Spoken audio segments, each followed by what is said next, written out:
Live. All right, we're live on YouTube. And I want to show you guys this real quick before we get started with everything.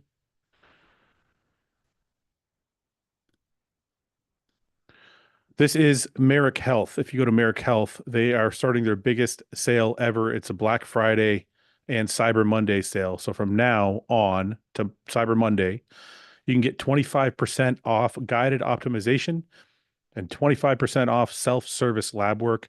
Just use code BLACK at merrickhealth.com. Guys, I can't tell you enough how much Merrick has helped me. They've helped Samson. They've helped Ian. They've helped a number of other people, but those are some of the notables that I know that they work with. I trust them very, very much. They are very caring, and they are not in this to dissuade anybody from bodybuilding. They just want to help us bodybuild and stay healthy at the same time. So guys, get to merrickhealth.com. Check out the new Black Friday, Cyber Monday sale. Use code BLACK. Get 25% off, which is crazy, off guided optimization and off self-service lab work. Thank you, guys. And without further ado, we are going to add some of the boys. Mr. James Hollingshead is the first one on board. Hey, there he is. Salmon. Should we tell everybody we're doing a live? No, we'll just let them come on. Hey, there's already a bunch of people figure it out for themselves. A bunch of people in the chat already. James, how are you, man? What's going on with your house? You haven't like fixed it or what? Yeah, I was just turning around to look at it because I was like, you're going to say something. Yeah, it's this is the spare room. The other rooms are all looking good. Beautiful. Curtains have been going up, curtain poles and rails and stuff. So Yannika's been very busy. You're making her do everything, aren't you? I haven't even lifted a finger, really. No, I've helped a little bit. I gave her a hand holding up something the other day.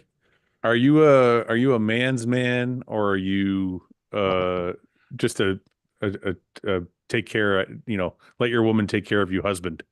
I'm a useless CUNT. So I know, basically, right? if I don't have a woman that is very capable, there's trouble. She's a man and a woman. Do you ever feel, well, don't say that nowadays, because then it might make people think other things. But she is actually a man and a woman. Yeah. Oh, okay. What was I going to say? Why is it?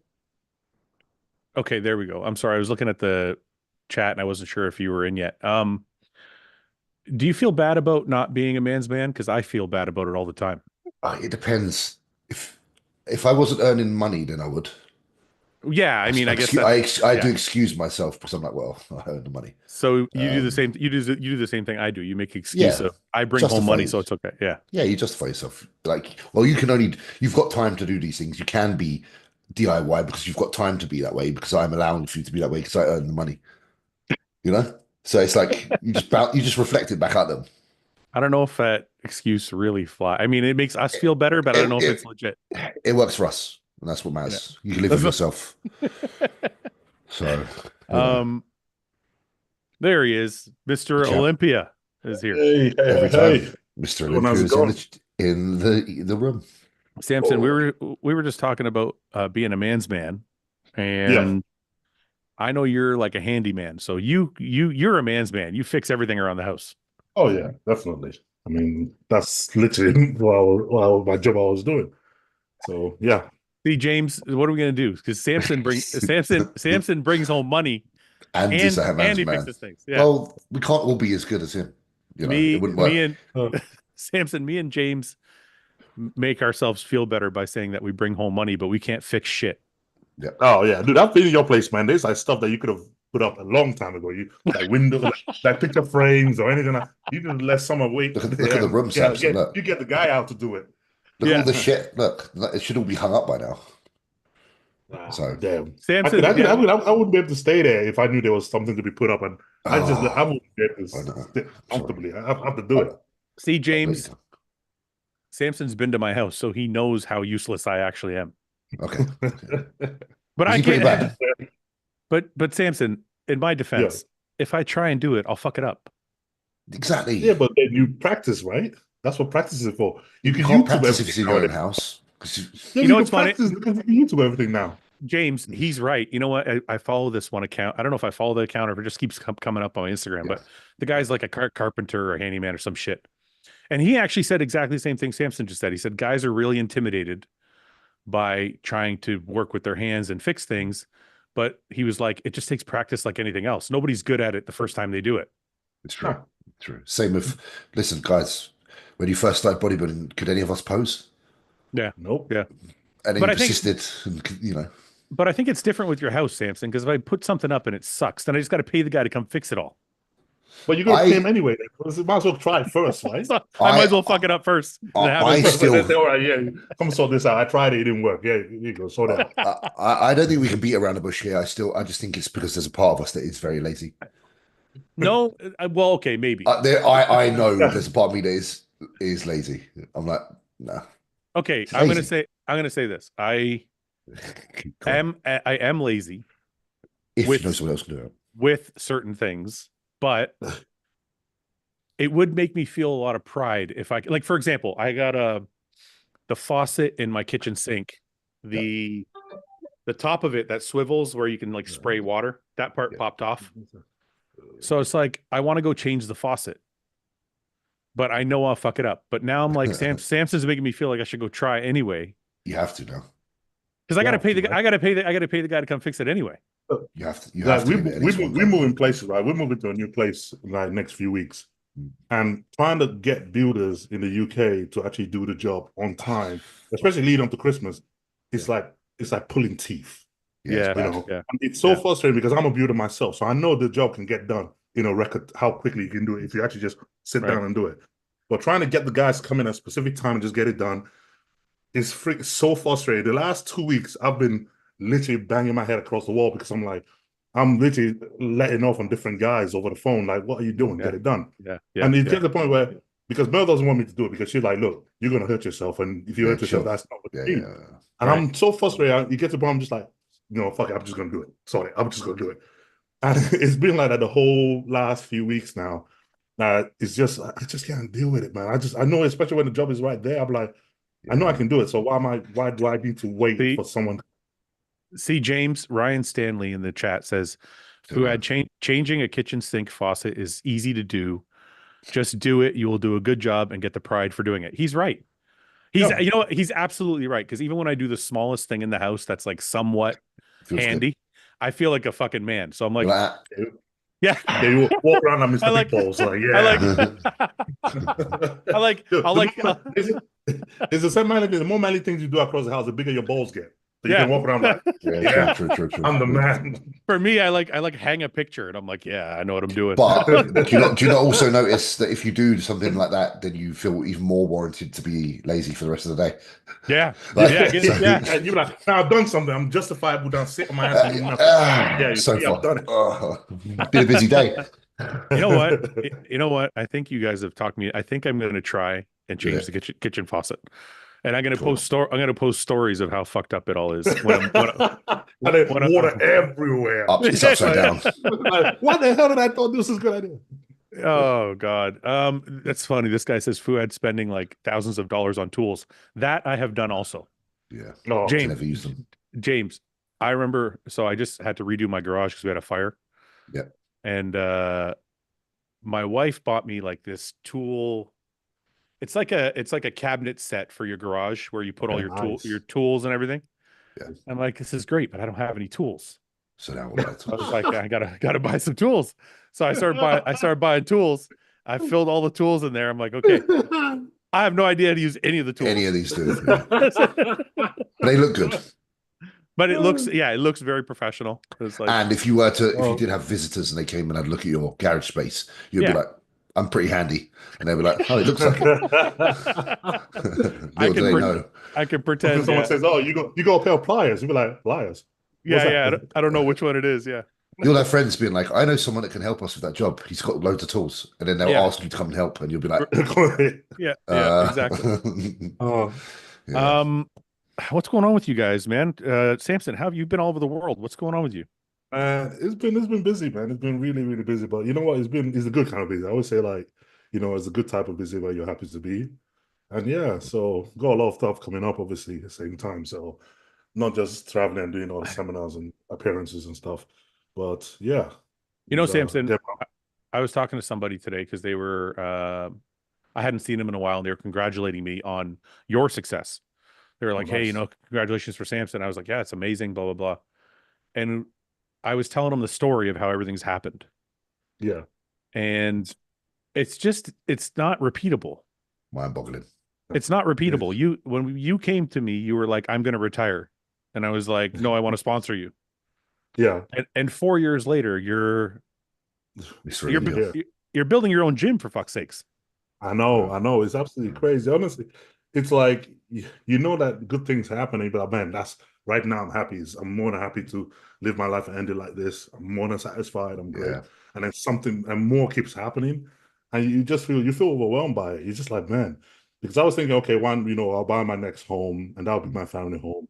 And you know what? Maybe sometime down the line, in the next few years, I'll open my own gym somewhere, and if you're lucky or something like that. They know that both of them will end up happening at the same time. Yeah. And you just kind of like, whoa. And it happened literally immediately. So it's scary. It is a scary thing, but you kind of feel like, wow, okay. Samson, do you get emotional thinking about your journey? Because it is a journey. I know because I hear a lot of people in bodybuilding, my journey, and they're like, right at the fucking beginning of it, it makes me cringe. Guys, but there's an actual journey. Before you answer that, Samson, sorry, I just want to say hi to Brett. Hi, Brett. What's up, guys? So, Brett, I'm getting. Sounds like good things are happening for Samson. So yeah.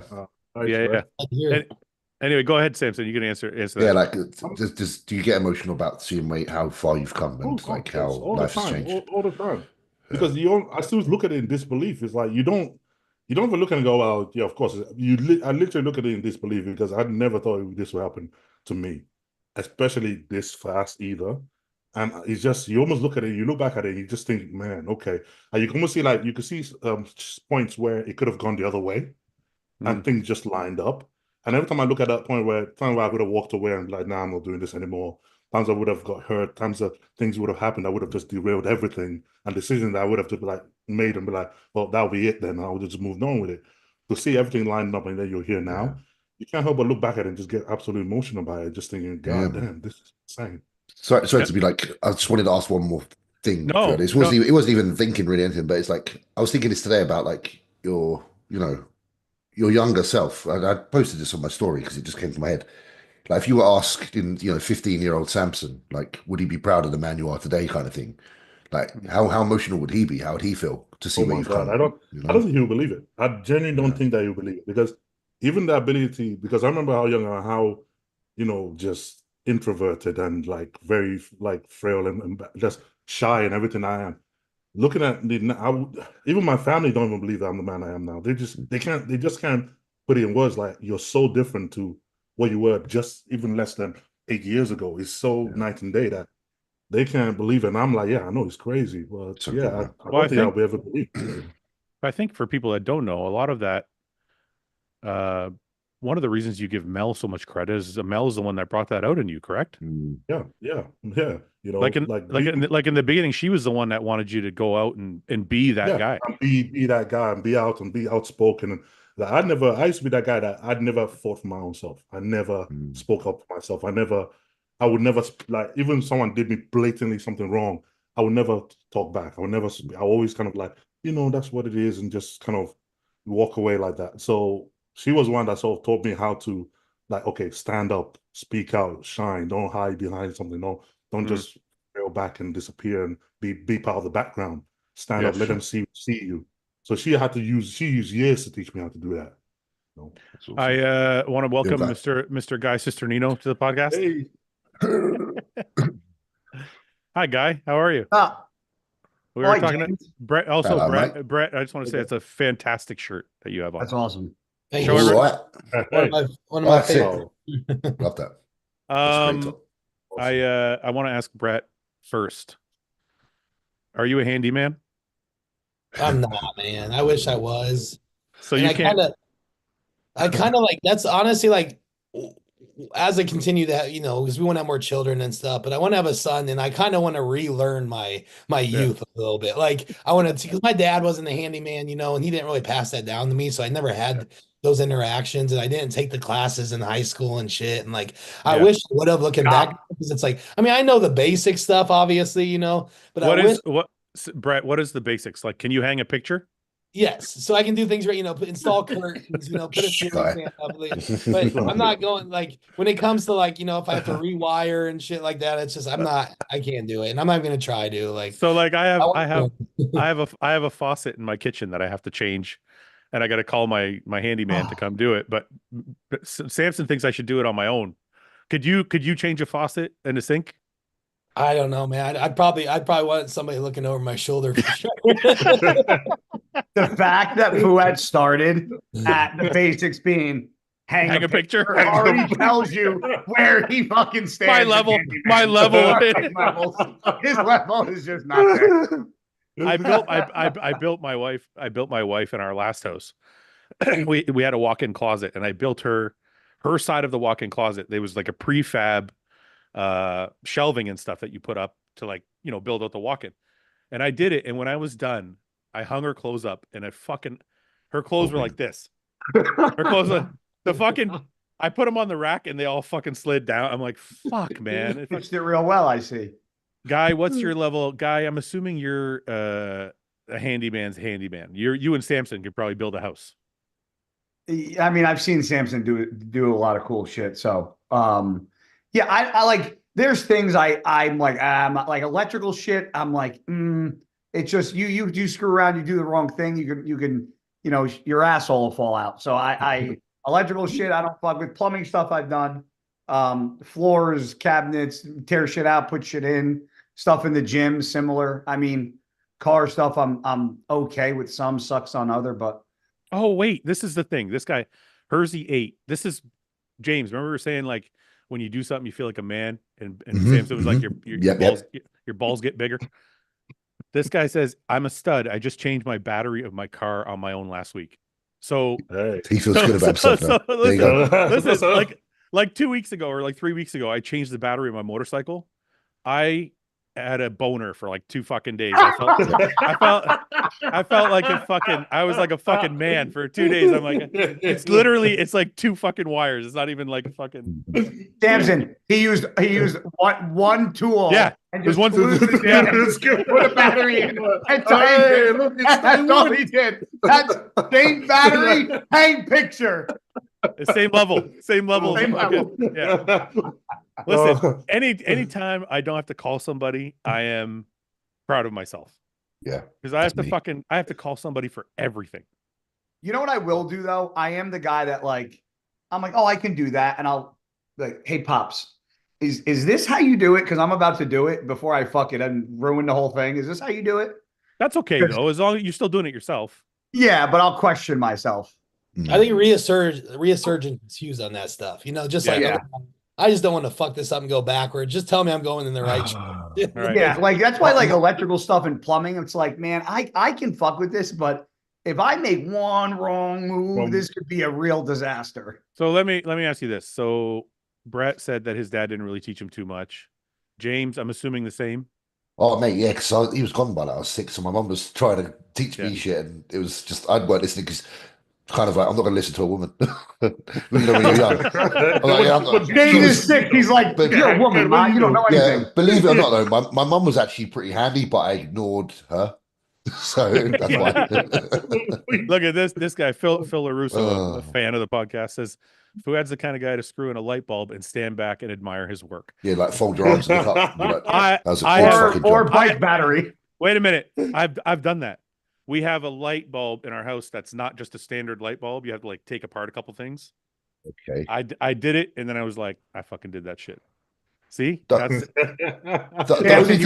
Fouad's house and Fouad's like, it comes on. Come here. Fouad's like, come here, come into this room. I told Summer, I was like, look at the lighting. Guys, honestly, the only thing I have any care at all about putting together or working is anything to do with my PC. So I could build a PC from scratch, like pretty much. I put See, it that's where you together. lose me. Yeah, Yeah, that's where you yeah. lose me. But that's the I would- only thing I give a shit about. Everything else, pay someone else. Everything else, shit. Guy, did your dad teach you all this stuff, or did you just fuck it up until you learned? Both. My Both. dad knows how to do a lot. A lot. My dad's whether it's like a car, building a house, putting down a floor, tearing something down, plumbing, my dad can do it. Okay. My Samson, dad can do it all. are you self-taught? No, I went to college. You learned in College college. boy. Actually, yeah, I studied trade in college. You so- went to a trade school, Yeah, right? yeah, for 3 years. Okay. I'm glad you're here, Brett, because I wanted to have like Martin's still away. Brett, you were in Prague. You saw the whole thing go down in real life. Jeez, it was First cool. of all, first of all, what the fuck was that show like, man? The fans must have been insane. It was definitely, I mean, it was like the Olympia of, Europe, to be honest with you. It just had that feel, you know what I mean? And like, what was really cool was like, the backstage area. And then obviously there's some doors that lead outside. And then there's like 1,000 fans just standing outside there, just trying to look in, you know what I mean? So it was just like, it was everything we thought it was going to be with, the all of Europe, kind of not all, but like a lot of people flying in, just get some glances of it, glimpses.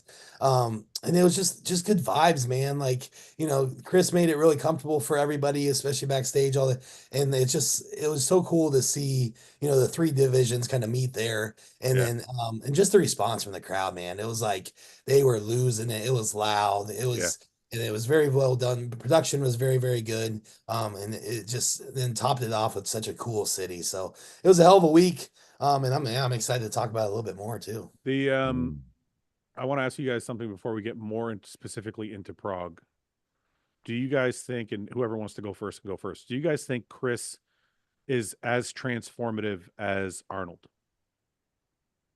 And let me just preface this real quick. So Arnold took bodybuilding out of like the dungeon and brought it to the big screen, I guess you could say, with pumping iron, action movies, all this stuff.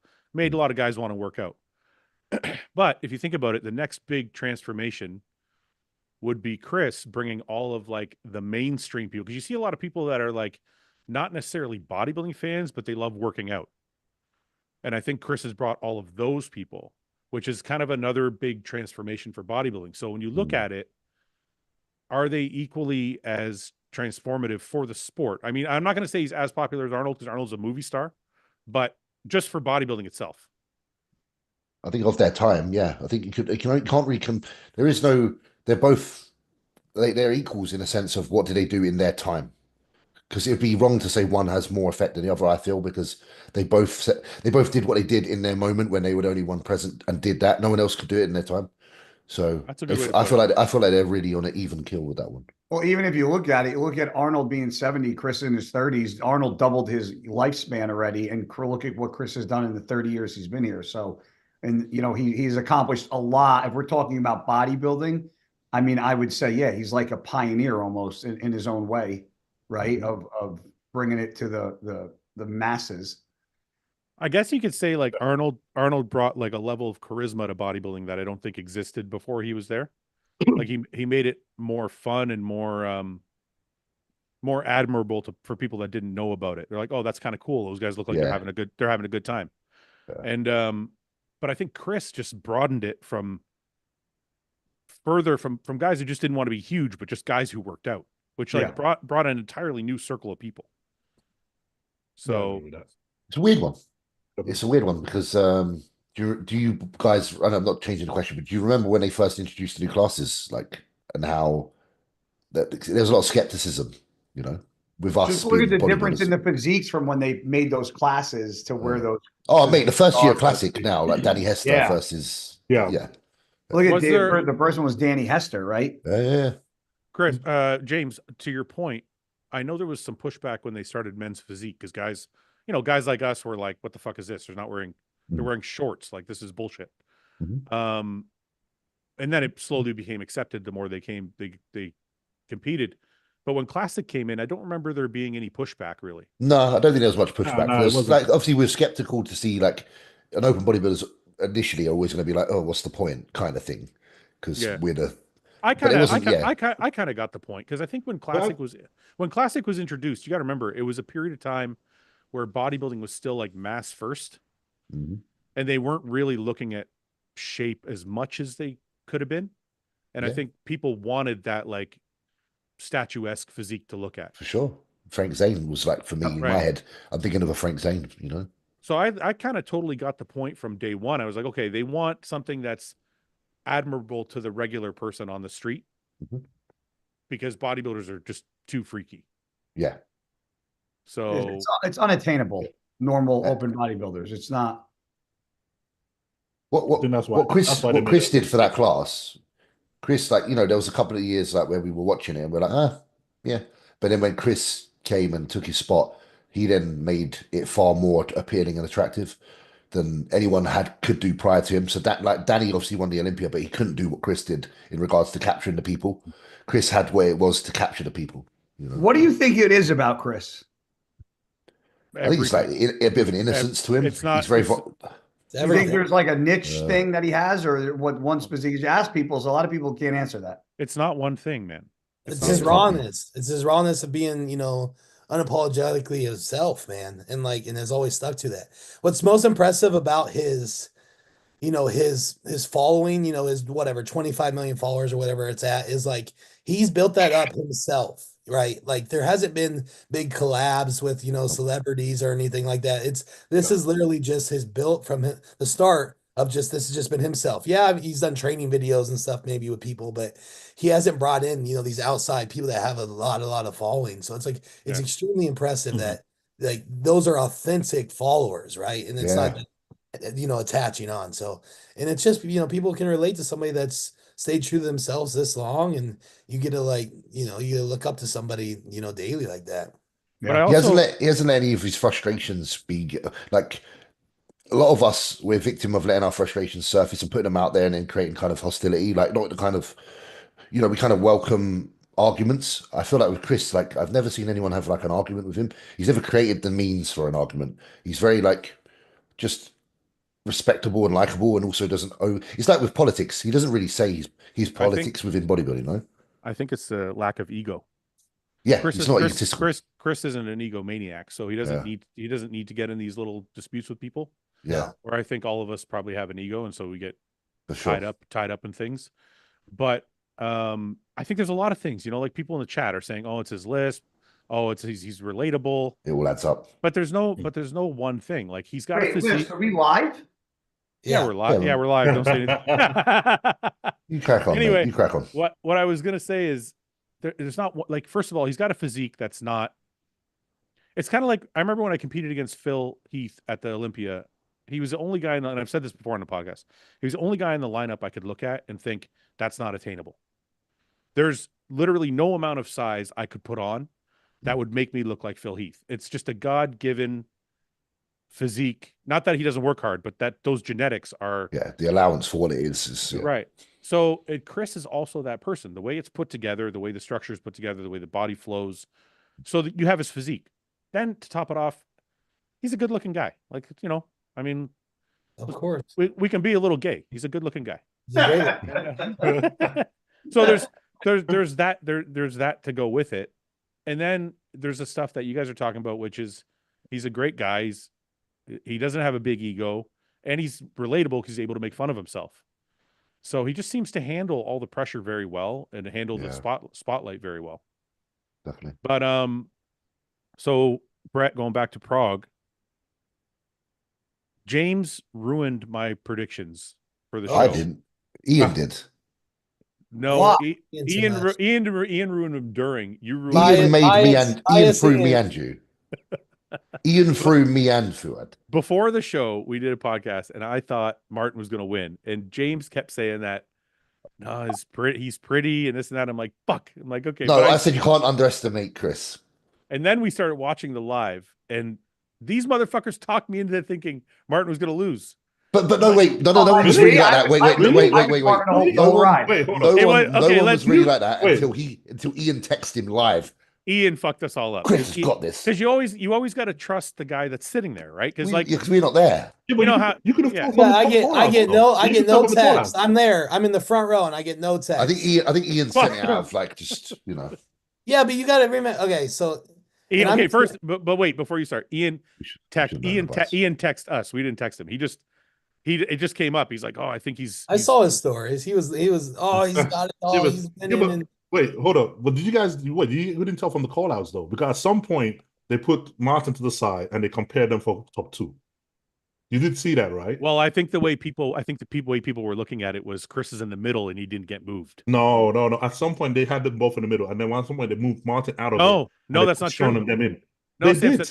No, not a prejudge. At prejudging. I was watching it live. I prejudging. They pulled Martin out at one point, and they had Jean-Claude, Chris, and the other guy, the guy that came fourth. They had them compare, and Martin was to the side, and we all know that Martin is in fight. I didn't see that. I didn't see that. See that clearly, and I was like, oh, they must have had. Were we just too busy chin wagging and not fucking looking? Brett, did they have Chris in the middle the whole time on Friday or not?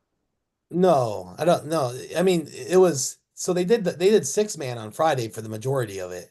And then they ended with the 3 of them, and then they moved them around. I don't remember that exactly, Samson, where it was just Chris in the middle. It was because at some point in the prejudging, when they were 4-man. They did a lot of rounds. I think they could have. They moved Martin out, and they had 3 of them in the middle. I think Steve was also just kind of living up the crowd, because if you were there, the crowd was going wild. So he wanted to keep rounds just to keep building up the hype. So he was just moving them around just so they'd go again and again. So my thought on Friday, sorry, Brett, real quick. Oh, you're good. My thought on Friday was, I'm like, okay, Martin's not at his best, but he's still obviously better. But then Ian sent us a text and he's like, Chris looks almost as big. Yeah, he's like almost as big as Martin. And he's like, and he's in really good shape. So he's like, message Ian now, Brett. Tell him. I think he's gonna hold it. So I'm like, okay, well, fuck, I gotta trust Ian because he's sitting there. Do you know what threw me, Fouad? It was the color as well. Like when Chris's tan around, was so fucking good. When Chris turned around, that's where in my eyes, you could see open versus classic. His that's true. From front to back thickness in his back double and his back lat spread. Although his back lat spread is wide because his front lat spread is one of his best shots, but from the back, he's super wide. But when Martin from the back has that front to back depth, gnarly back, and that's where I thought Martin pulled ahead. That was what I saw. So Brett, when you're sitting there at prejudge on Friday, what did you think when they came out? Because I know Martin's tan wasn't great on Friday, and there was a couple other things. Like, how did you feel with just from start to finish of prejudging? I just sent you a few pictures for it. I don't know if you're gonna be able to pull them up or whatever, but that just shows you kind of what I'm gonna talk about here in a second. Okay, go ahead. I'll try and do it while you're talking. But so Saturday night prejudging was, I mean, it was interesting, right? Because we finally got to see Chris stand next to the open bodybuilders or whatever. What I can tell you is the live stream does not tell you the story of the judging criteria of bodybuilding, right? So when you're judging bodybuilding, right, it is shape, it is conditioning, and it is muscularity, right? The third biggest one being muscularity. Right.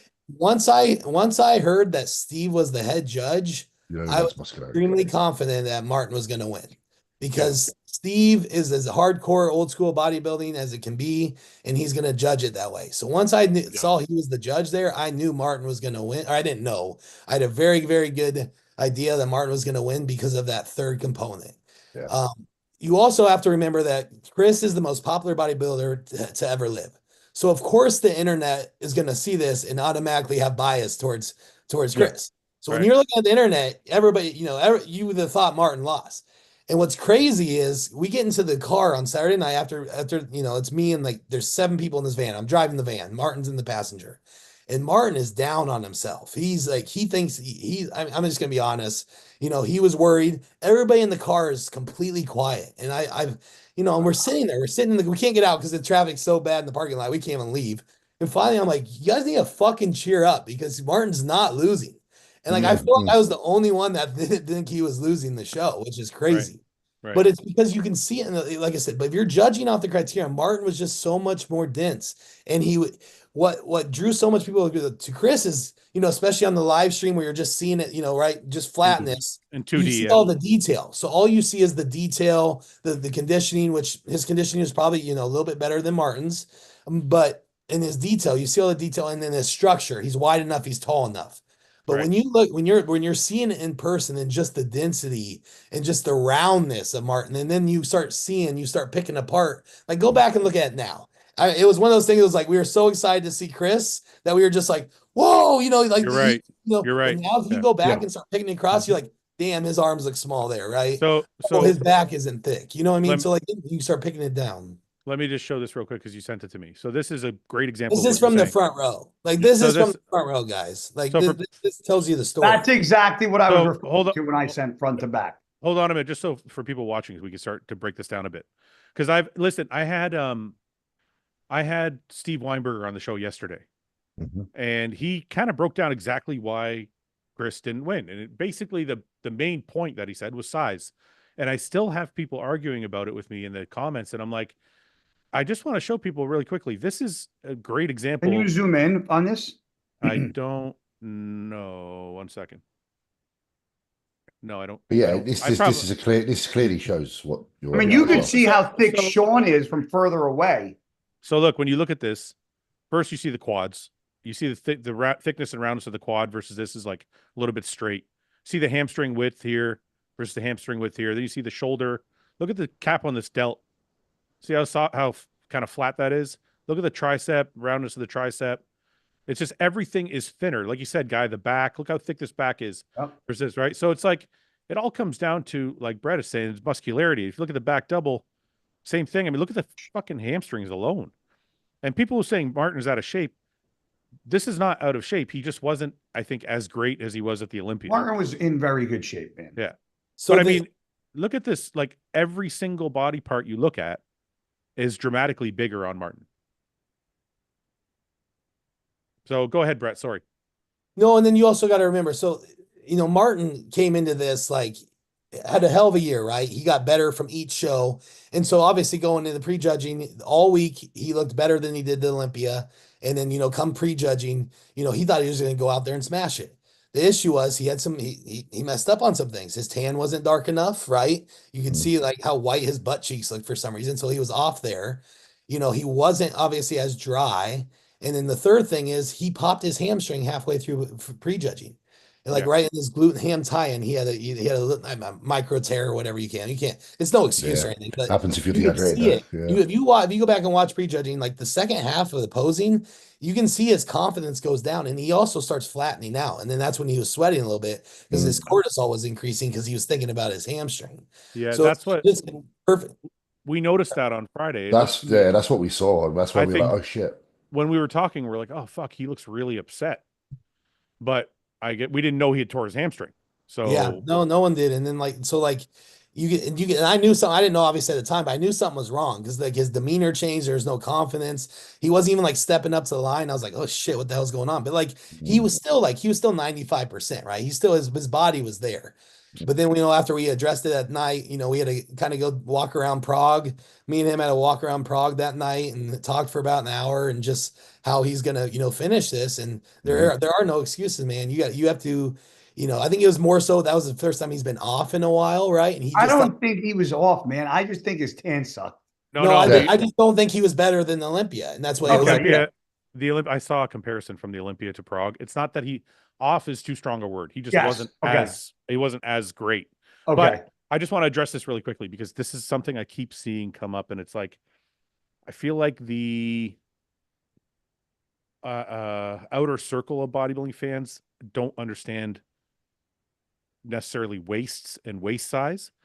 I just saw people commenting that Martin has a bloated waist, and we're gonna go through this really quickly. This is I'm not sure what you guys are seeing now. Look, if you compare it to Chris, that's fine. Maybe it's not bloated, but it's not as small. But this isn't a small waist contest. It's a fucking bodybuilding contest. And as long as your waist is symmetrical and flows well with your physique, that's what matters. And if you look at this waist, there's no bloating. I mean, he's pulling a fucking vacuum and it fits his structure.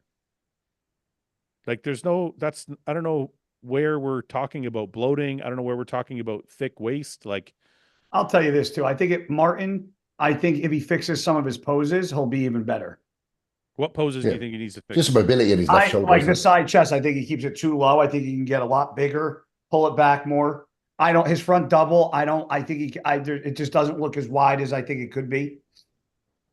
I actually I don't mind any of his poses. I think the side tricep, only because I think the way he's slouching is kind of making his lower abdomen kind of stick out a bit. He gets crunchy. He changed that for finals, though. He changed that for finals.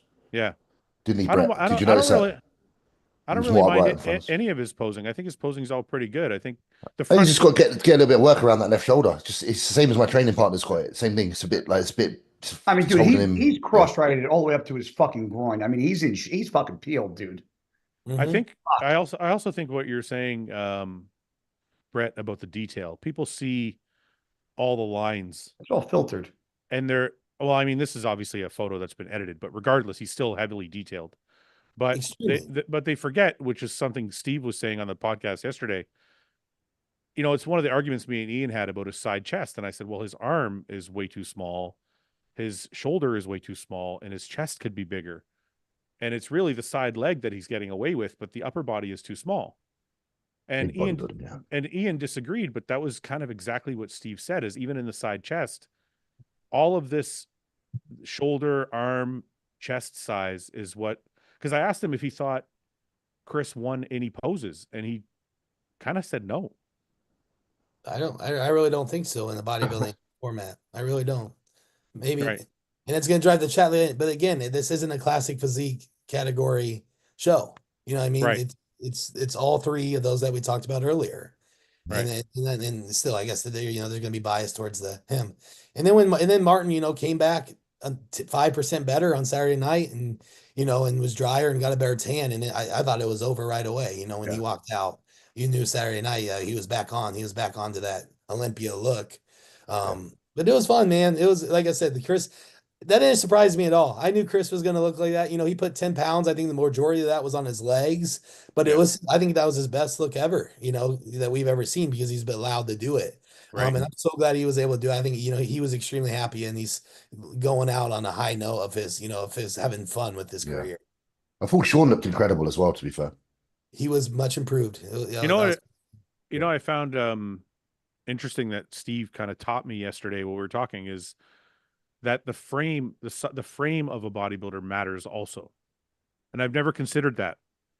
Like, he was saying basically that if two guys are identical in shape, muscularity, condition, that the frame matters. Because I gave him I kind of posed the question of Sean Clarita, because I'm like, well, Sean's also more muscular than Chris. Yeah, comparable to Martin, more so in regards to muscularity.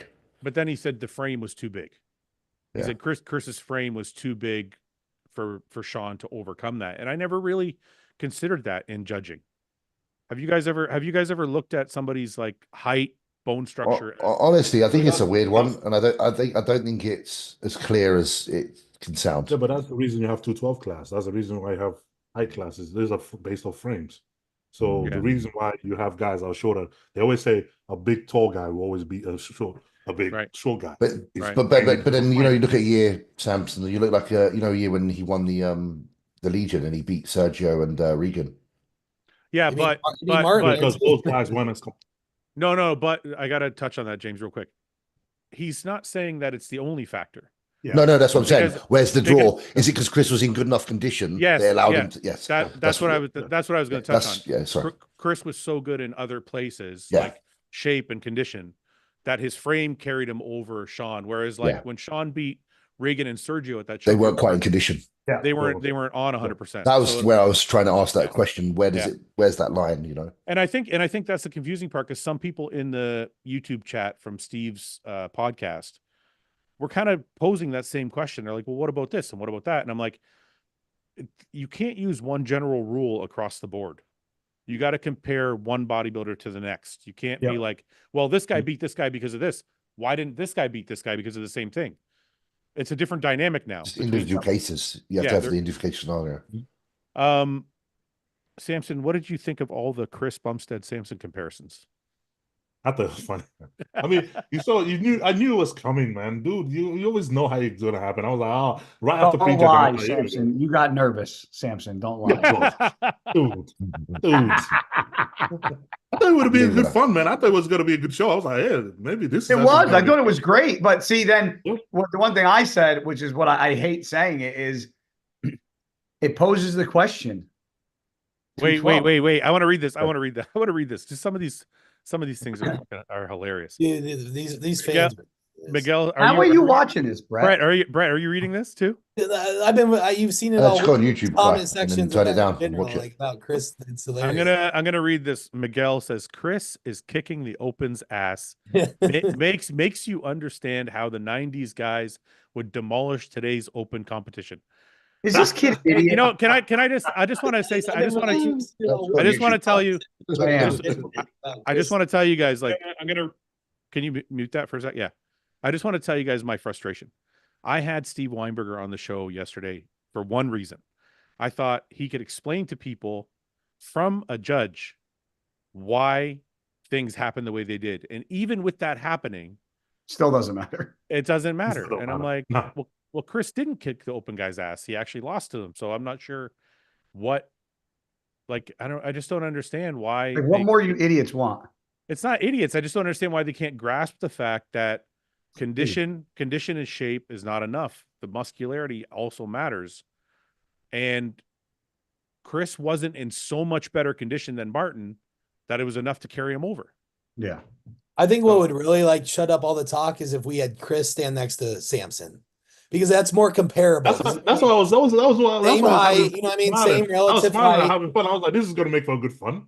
No, but like if they actually saw Samson next to Chris, like two guys that are the same frame, and then you really see the difference between muscularity, because obviously there's a big difference between height with Martin. So everyone's just looking at structure. But if you have two guys that have the same structure, and then we notice the muscularity more, it wouldn't even be close. There wouldn't even be these conversations. I think having those guys as a top three shows you why there's 212 Classic and Open. I think if you can't see that with your own eyes, then you need to go reevaluate bodybuilding, because it's very clear 212 Classic and Open in that top three. I think this guy kind of puts it best. People like that legitimately. They don't even like bodybuilding, and I'm not going to say he's right about everybody, but they like aesthetics. If you judge like them, Andrew Jack would be 10-time Mr. Olympia.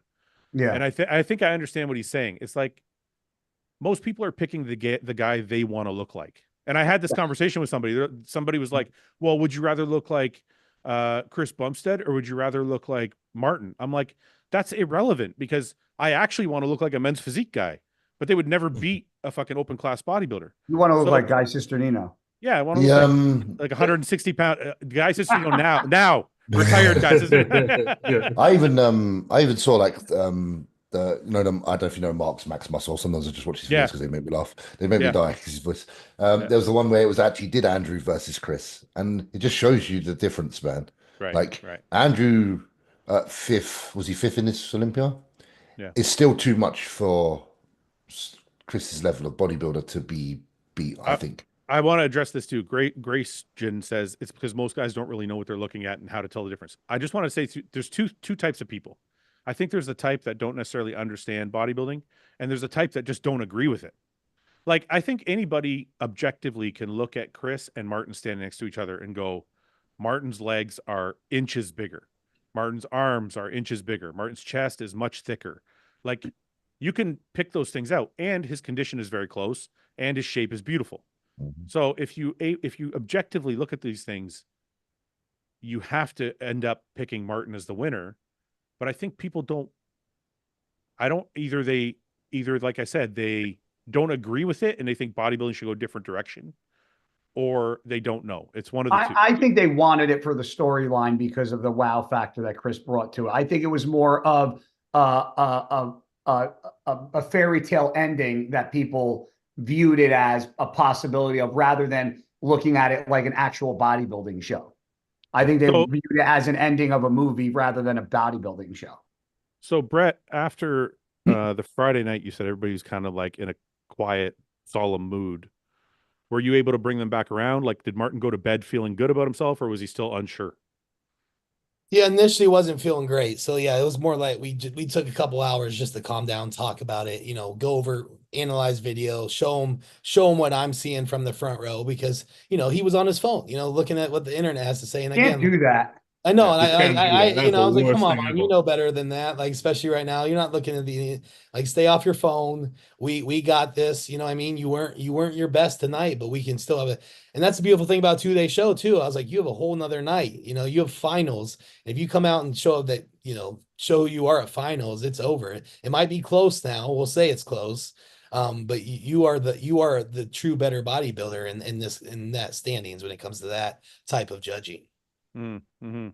This And guy so then puts he woke up Sunday. He was calm. Like I said, it was one of those like it was bro talk. Like, hey, motherfucker, like you Wake gotta up. you got a choice to make right here, right? Like you can sulk around, be pissed that you didn't improve from the Olympia, or you can make a statement tonight and finish this what you started. So it was like you could see it was growing there, and we had a perfect Sunday leading into the show, and then he displayed it as well. He came out a lot more confident. We had to take some painkillers for the hamstring and stuff, but I think it just adrenaline took him the rest of the way, right? so Sunday, you guys obviously redid the tan. I noticed that was a lot better on Sunday. Yeah. And then did he try and dry out more? Did he cut water? Did he eat more food? Do you know any of that? Like, do you know any of the details? Yeah. So, like I said, he felt like he was flattening out, but again, I think that was a little bit more of the hamstring and cortisol. But Right. ate a little bit more on Sunday, ate a little bit more, and then just didn't put any water back in because Yeah. And what also and like you never make this excuse, but every bodybuilder is saying it. Even Chris, that it was like 80 degrees in that building too. It was super hot. So like a lot of like Chris was the only one that wasn't sweating. Even Sean was dripping, but you can't see him because he was so dark. But like it was super hot in there as well. So that was a factor too with the sweat that we saw. I'm gonna read Having it this. hot on Yeah, stage sucks, man. I'm gonna just want to read this real quick, guy. Camp and Fishin says, in my opinion, everyone watching Prague assumed Chris won because he was in the middle most of the time. Fouad, even you thought Chris won and was surprised he got second. Not true. At prejudging, day one, we felt yeah, a certain way. at prejudging because of Chris's input, or not Chris, because of Ian's input, and because of the way the callouts were going, and because I thought Martin maybe faded a bit, but I didn't know about the hamstring. I thought, okay, he's behind. When I did the live on, and you can go back and watch it, it's still on the channel. If you go back and watch day 2, I said at the end that I thought Martin had pulled it out because he came back better. So I didn't think he was straight first on Friday night. We were shitting it a little bit on we were shitting it a little bit first night. Well, because just because the vibe as well, like Brett said. Oh, it was a vibe. You could tell the whole building. Yeah. It was definitely a vibe that like and it can affect. I think part of it thought it was set that Martin was going to beat him badly, or it wasn't even going to be really comparable. But I knew it was going to be comparable. Chris is a big body, like big classic physique guy. He's a big frame dude, and he has a lot of muscle that you don't realize until you stand next to him. So I knew it was going to get off to in the off season, like 270, right? Plus. Yeah, not much more than that. 270, I think, because he's quite close. Down to 240. Look at these guys. Everything's Ian's fault. Listen, we have to. Anytime somebody's at a show, you got to go with their opinion, because that's the opinion that matters the most. That's what I think. Like, if any of you guys were at the show and you said, this is what I'm seeing, those are the ones I have to go. That was all we had to go by at the time, to be fair. You want to hear something, Fouad? You want to hear something funny? Yeah. So while we're sitting in this fucking van, we can't get out, so we're just sitting here. Everybody's in kind of a weird mood, and I'm just like, what the fuck? All of a sudden, Alexis is like, Martin, why did you just get out of the Elevate? You know that Elevate, the cream of rice, whatever. Yeah. So they have a group, all the athletes, Yeah. and Martin like left the group. Like, and Alexis is like, why did you leave the group? And he's like, because fucking Ian's in there saying that Chris is winning. I don't want to fucking go off on him. Is that what he said? He just left the group. It's good though. It's temporary. You got to do that. I looked over at Martin and I go, you know what? I'm proud of you. In Ian's, it's weird. In Ian's defense, Ian did have Martin winning the show. I saw a couple interviews with Ian, and we did the predictions here. Ian had Martin winning the show. He must have just got flipped from seeing them on stage together. He was again, I think it was just such an excitement thing. Like that's what created the vibes. Is we were just so excited to see him up there. You know what I mean? And in that lineup, and Andy, yeah, Andy looked great, right? What do we think? Do we think he could have gone on? Do we think actually the question I mainly want to ask is if you cut off his head and it's somebody else, is he still second place? Ah, exactly. That's what I wanted to Yeah. know. Yeah, you do wonder because if you see another mean- physique, it's weird because, like I say, we are all able to pick him apart physique wise. Yeah.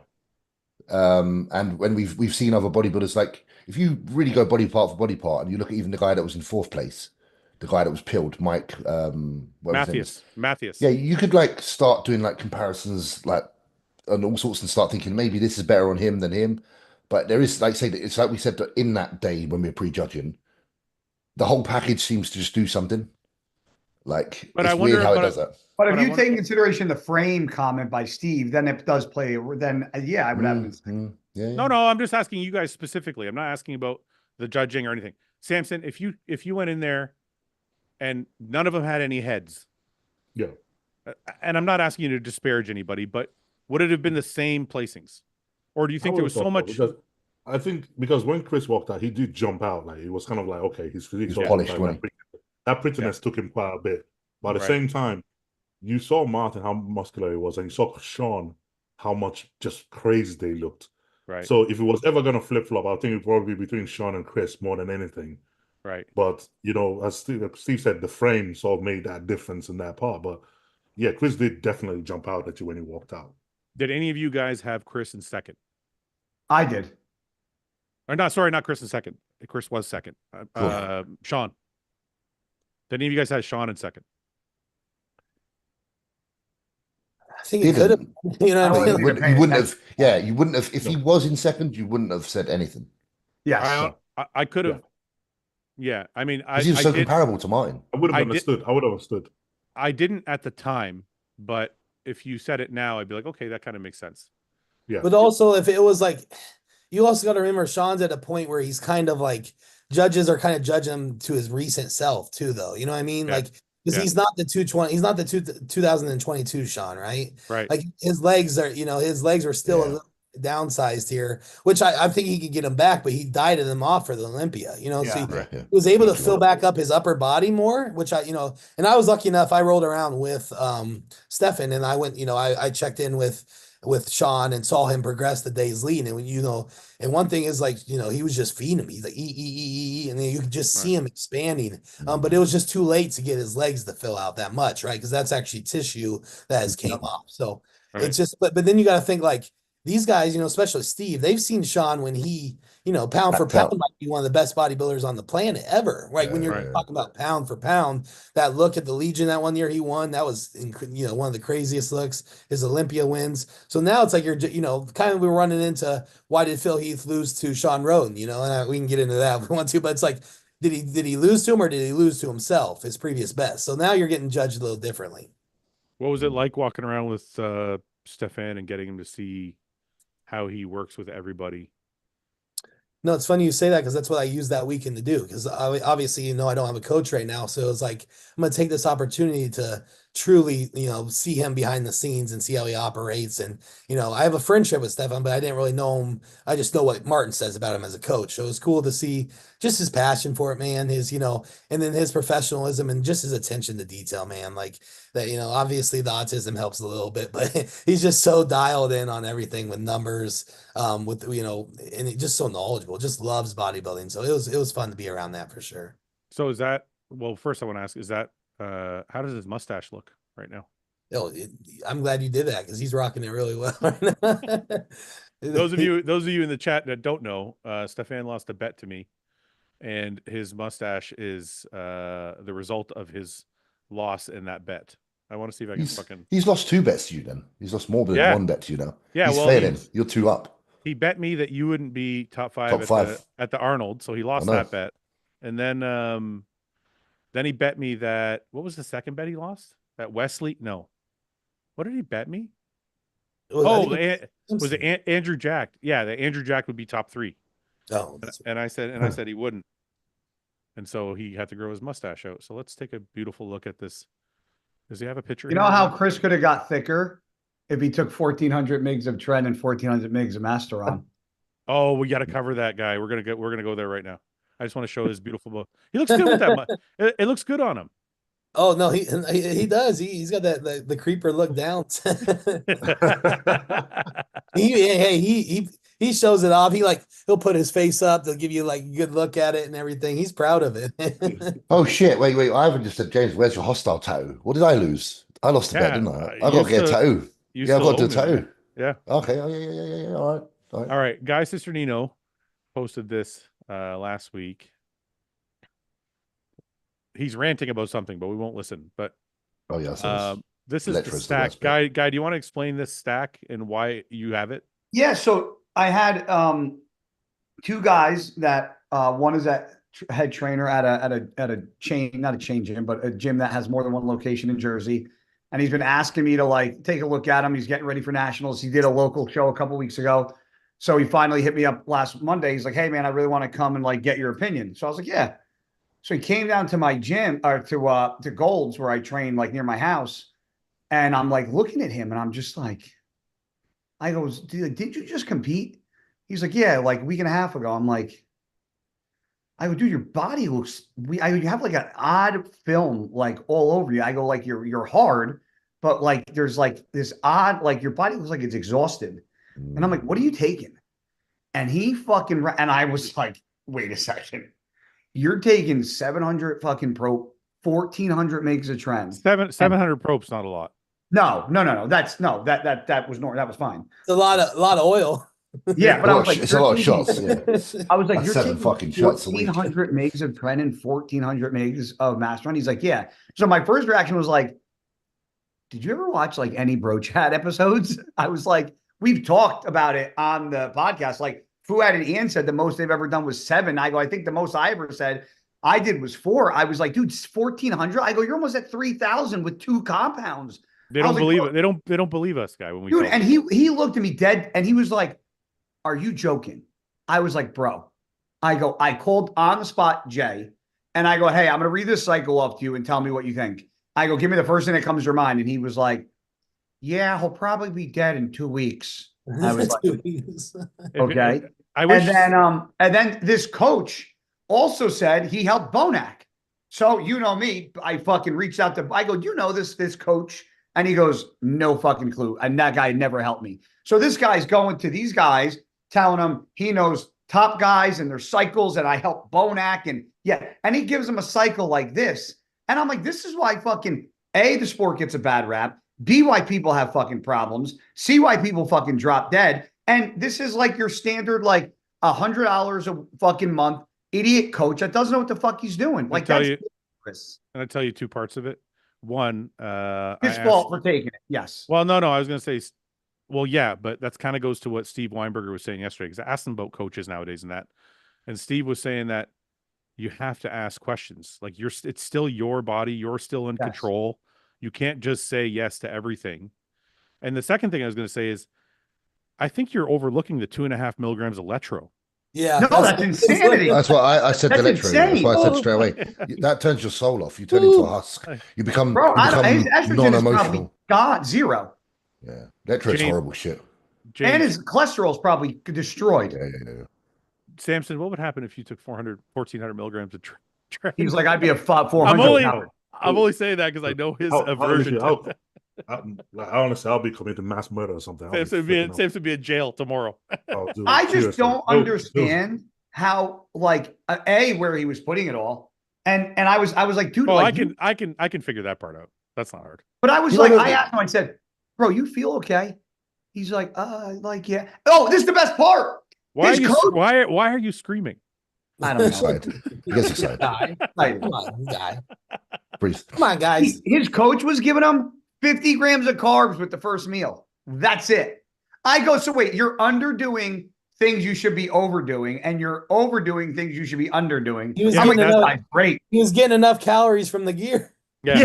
all the oil. Yeah. All the oil. Yeah. No, but you know what though is funny? That's exactly what shitty coaches do.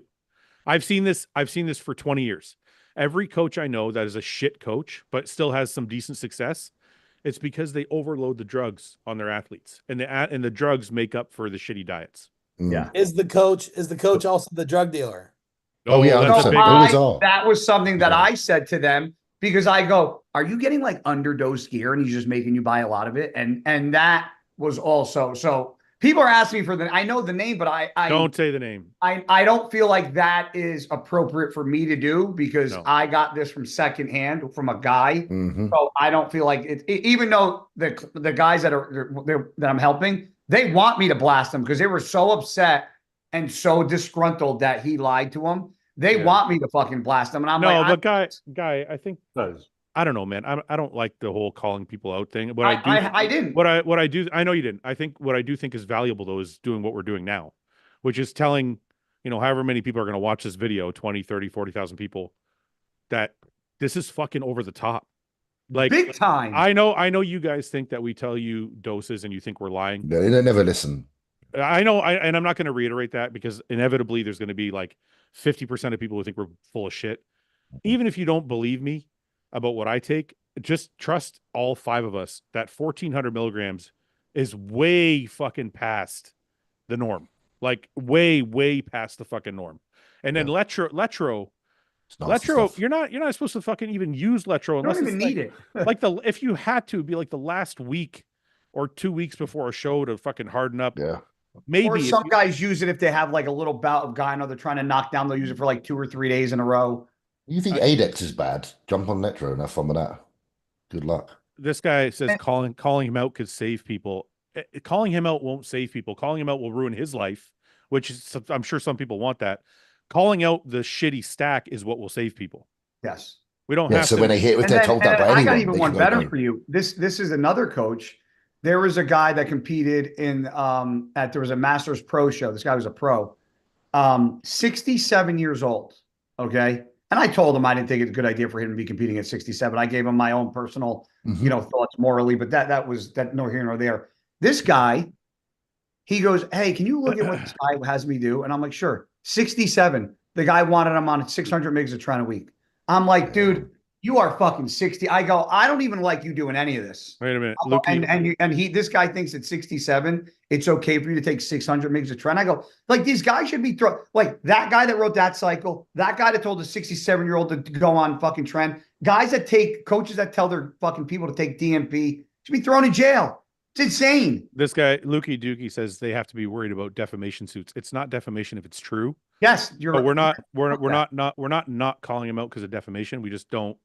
It's just not necessary. I think what's better is just to educate people on what is the proper dose, or you can't even really say what the proper dose is because for everybody's gonna be different. But what you can say is what's dangerous, and those levels are fucking insane. Yeah. And you guys need to do your due diligence as athletes and clients. Like, if a coach like ask for receipts. Oh, I worked with Bonac. Oh, really? Like, can you prove that to me? Like, everybody likes to drop like Fouad, me, Samson. That happened to me a lot. That happened to me a lot. It's ridiculous. Like, don't be afraid to ask for receipts. And if a coach asks you to do something, it is okay to question them and ask for an answer. And if you can't get an answer, hey, coach, blah, blah, why are you having me take 1,400 mgs of Tren and 1,400 mgs of Masteron? And if he can't give you a logical explanation as to why he's having you do that, then you probably shouldn't fucking work with him. That's a great point, guy, because a lot of coaches get like angry, like, oh, don't ask. I know what I'm doing. Don't ask that.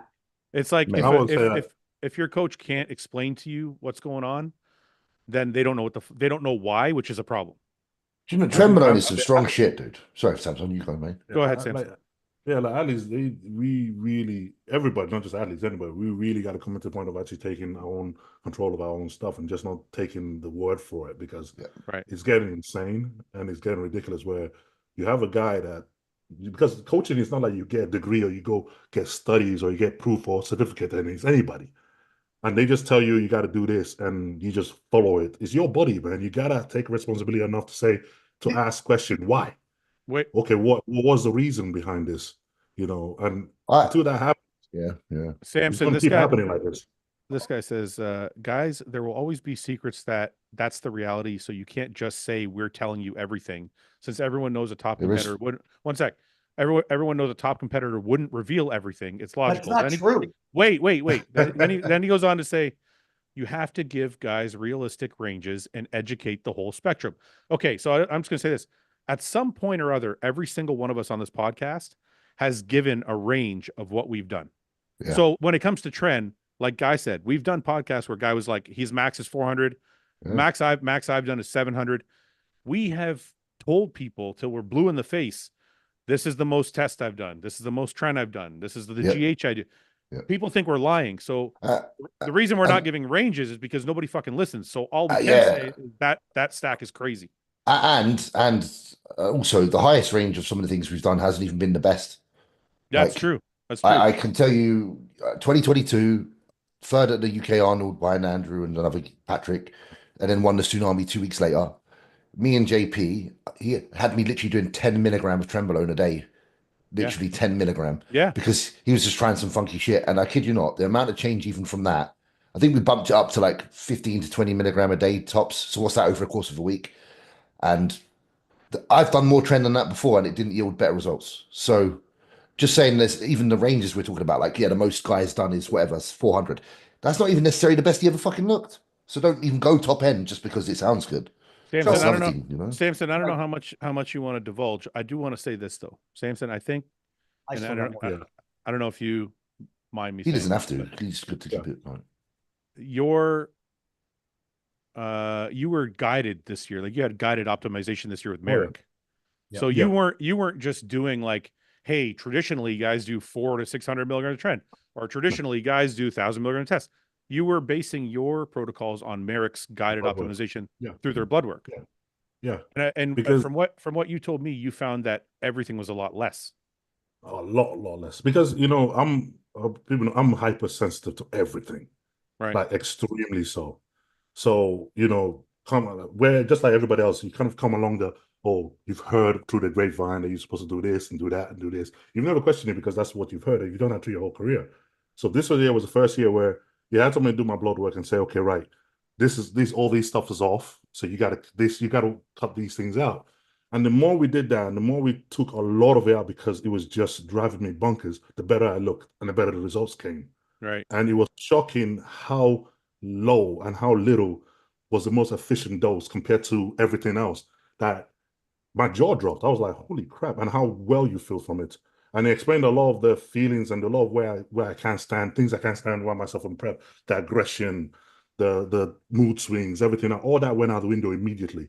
And it was so crazy that I felt so good. I was thinking there's no way I'm gonna look my best like this, because I'm supposed to, like bodybuilding, we're supposed to feel, you're supposed to feel shitty. Crap you feel. Yeah. And we think that that's the judge of things are working great because I feel crap. But it just goes to show that was all bullshit. Because the better I felt, and we saw the result week by week, and it was like you're growing into the prep. That is insane that you're looking harder and you're growing as well. And I'm looking going, okay, this is the most weirdest thing I've ever seen in my life. But they were basing it every week. They were basing it off my blood work and how my body was responding to it. And they were using that to judge, okay, this is efficient enough for your size. This is what you need. At your level, your size, that's it. Which I think it worked perfectly. Which is funny because after you told me that, Samson, I'm like, you know what? This should be a new era of bodybuilding, because the way you're doing it, not only did it yield a better result on stage, but it was much better for your health. Yeah. Oh God, yes. So it's like you let Merrick control your entire protocol leading into the Olympia. Yeah. I basically told them, and they looked at it and they literally scrapped almost over 90% of everything I used to do. Brett, when you like, hear okay, just do it. Brett, when you hear something like that, you hear Samson won the Olympia. I just want to ask you, because you're a younger competitor, or well, you're not younger, but new, you're coming up still. When you hear that, do you think to yourself, fuck, maybe this is a better way to go about it? I have a child at home. I can still be great, but I can be like, I can think about this in a healthier way, instead of doing it the traditional way, which is like, well, guys, take this, this, and this. You got to take this, this, and this. Well, or going to the guided optimization, which is like, hey, you look great with just this one thing. We don't have to add this other thing or this third thing. Like, does that appeal to you at all? No, absolutely. So how often, Samson, were you getting blood work done then? So it was like they did 4 weeks when I was basically every 4 weeks. Basically every 4 weeks. So at that point, there was where we knew that we had to make changes off of that each time. We want to make change, then we're like, okay, based off that. And it was, honestly, it was life-changing. For me, it was life-changing because I had the best prep of my life. And it was one of those things where I never knew you could feel that good in prep and look that way as well. And because you felt so good, you could diet harder because you didn't feel shitty. Right. If someone said, "Oh, you just felt tired and hungry," and that was it, like how you would any other time of day of just being tired and hungry. You didn't have the rage and aggression, the mood swing, and everything that was like comes with being tired and hungry. You just felt tired and hungry, so you could persevere more because you had a straight mind the whole time, and your body felt that way. You felt like you were just dieting. There was nothing really harsh going on. But think of it this way. Let's take okay, that part's important. Obviously, the better you feel, the better, your life's going to be. Your life, your quality of life every day is going to be. But let's put that aside for a second and just look at the longevity of it. If you can do blood work and say like the normal protocol is what, like 100 milligrams of tren ACE every other day or whatever, like that's kind of the standard. Maybe some guys go a little crazy like I did, maybe go 100 milligrams a day. That's fine. But what if you could do blood work and the blood work said, hey, you know what? You only need 20 milligrams a day. Definitely be great, wouldn't it? Like, I mean, Fouad, people look at their blood work and literally go off like their diet based off of what their bloods are, right, and what right, their markers are. So what is the difference if people use their food and their blood markers to figure out what foods best suit them? Then why wouldn't somebody use their blood markers to see what drug is efficacious to their body? I mean, it seems smart. And what I want to say, something with the coaching thing that bothers me with the coaching thing is this. When you play like a sport, right? You're on a team. You don't have a say who's your coach, right? Like you don't have a say as to like you don't get to pick the team's coach. As a bodybuilder, we can dictate who we pick and who we decide, whether it's a trainer, whether it's a nutritionist. So, if you don't do your job and due diligence and actually see who the coach is and do your research and talk to people and word of mouth and see what their accolades are and what they've done and who they worked with and what shows they've won. If you don't do that, and this is just a gym bro and he says this and he says he worked with that one, then I'm sorry, but that's why one of the videos I posted about the whole thing with Matt, I was like, you guys can't just blame the coach. You got to blame the client and the athlete, because it's his fault too, that's why I wasn't putting on blast, because I think it's a 50-50 split when a coach does dumb shit. I also think it's 50% of the athlete for not fucking knowing better. You know what? I maybe have a little bit of different opinion on it. I don't put as much weight on the athlete as I do on the coach. Only because in this scenario, the coach is the senior advisor. So I feel like the coach should he's supposed to be, if he's being honest. But listen, this is what I'm saying. The athlete, for example, goes like this. Okay, well, I read about tren online, and online it says 200 milligrams a week, but I know guys usually take more. And I'm doing my due diligence, and this guy's clients all look great. So maybe I should just listen to him. So, you know what I mean? It's not always as easy as just saying do your due diligence, because you can probably justify why you should listen to this guy. Yeah, but when it comes to something as important, if you did your due diligence, you find out that he's lying. Wait. Sorry, Samson. Go ahead before you go. Guy, go ahead, Samson. I said when it comes to something as important as your body and your health, I don't think that's enough. I don't think you could just be like, well, he has good results and I should just listen to him. Okay, it's your health. If you make if you go to buy a car and the guy says, "Oh, you got to buy a car, it's the best car ever," and you break down, it's like, okay, now you suck. You don't buy that again. If you screw up your body, you're done. There's no second call. There's no okay. Samson, I wish I. Samson, I agree. I agree. Wait. I agree with you 100 point. I just want to ask you this: if you think about when you were 20 years old, don't think about now. Think about when you're 20 years old. I'm not saying you're wrong, but how would you go about doing this due diligence? What would you do to make sure you don't fall into that trap? Well, guy's got his hand up. You ask, people would say ask questions. Remember, even when we were kids, right? Mom, you don't even do something stupid, and you say, "Oh, my friend told me to do it." And mom go, "If your friend told you to jump over a bridge, would you do it?" You have to have wherewithal enough to ask questions. Well, why? I know, but what questions? But this is what I'm saying is, what questions do I like? There's a lot of 20-year-olds watching. Yeah. What question do I ask as a 20-year-old to make sure I don't fall into that trap? Guy, answer. You're going to bite your hand off. Well, because I agree with what you said, but when I was 20, there wasn't the fucking internet, dude. It was a lot harder to get information when we were younger. But wait, guys. But wait. I'm going to go to that point. If you go on the internet, you type in like bodybuilding doses, you get a slew of shit from guys who are lying to guys who are saying what bodybuilders should do to what bodybuilders really do to like the minimal dose. So you get like a range. So you're like, what do I listen to? But there are so many guys out there and coaches, and look, Jay talks about gear. We've talked about gear. Like you can literally go and find, like, yeah, there's a range, but there is so much information that if you as an educated human can't figure out that the dose of trend should be between here and not fucking here and here, if you can't figure that out just with the You shouldn't be internet, bodybuilding. You shouldn't be using it. Guys, I'm not saying you're wrong. I have to play devil's advocate. I know you are. And I I like have to, yelling at and you. I have to get answers because I know there's some kid watching that's going, I don't know what the right thing is. I don't know I don't know how to make these decisions. So I'm trying to help that kid out there that's like, I think bodybuilders are lying, so they're all doing way more than they say they are. And here's this guy over here that's supposed to be a coach that's proving it to me. Like Yeah, that guy. But this is guy I say, success leaves clues. Is he really proving to you? Also, Because you got same way you got to do a I research on guess that background, and stuff, but maybe- you have to do the same thing. Problem is, Maybe- you're gonna find out the hard way if you do. You follow have that. to, I guess maybe research isn't, maybe what I should have said is you guys need to fact check a little more. That I agree with.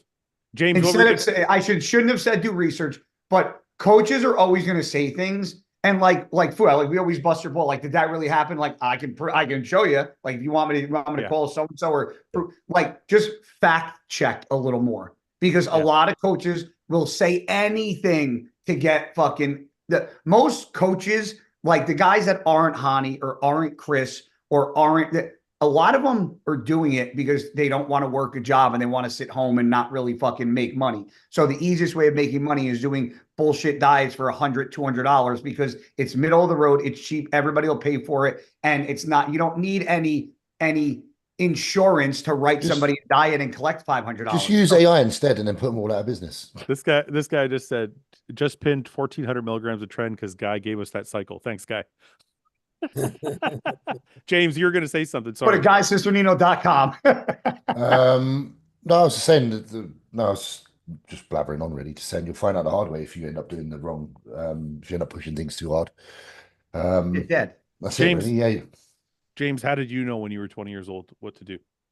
I had guidance from a few older gentlemen that were previous bodybuilders. We had less knowledge, didn't Right. we? Really. James But we did still- 1,400 migs and lost his hair and was like, well, that was too high. I did a whole box of Omnidrin a week, the old Sustanon, Polish Sustanon. And I how remember doing it. every day? No, for over five ampoules in a week for a few weeks when I was young, and I had a blood pressure of like 180. That's But I was not bad. But I was like 20 years old, and I was benching. So you're doing like 2,500 migs to just test a week? No, if five 1250. times 250 is 250, 1250. 250s. Oh, you're right. Yeah. Yeah, that was the highest I ever went on. I never went back there again. Guy, once I Guy, you know what? Guy, you can fix a sink, but you're shit at math, dude. Like, But I said 250 in my head. I was like, You're like 500. 250. Oh, I okay. figured as soon as I said 250 out loud, I was like, I fucked up. Another thing I want to touch on as well, just like with this talk, is like how many people actually out there go and get properly checked. I mean, heart MRIs, CT scans, calcium score, like all this shit. Like so many people I know who have been bodybuilding for as long as me have not once gone because they're scared to get checked. But you're defeating the point by being scared to get checked. Because if you're scared to get checked and something's happening, you're fucked anyway. My calcium score is an SAT score. I've gotten a test. Can I? Yeah. I'm gonna step away from this for a second because I got some questions in here for Samson. They want to know what your weight is right now. 150 kilo. I saw that. How much? 150, 330 pounds. 330. You got right back up there, no problem, eh? Oh yeah, this time I mean I was even shocked because I've been traveling and doing things and then jumped on the scale and I was like, oh, okay, that's interesting. You feel light at 330 now, don't you? Oh god, yeah. Now I feel comfortable. If people are like, oh, what are you doing? What are you doing trying to put on that mass? I'm like, yeah. You do realize I'm 6'2". I've been doing this for the last 3 years straight. At this point, your body is used. The fact that I just rebound straight back to it without even trying now is it's just you sit at it comfortably. So it's not a big deal anymore as much as it is, sort of thing.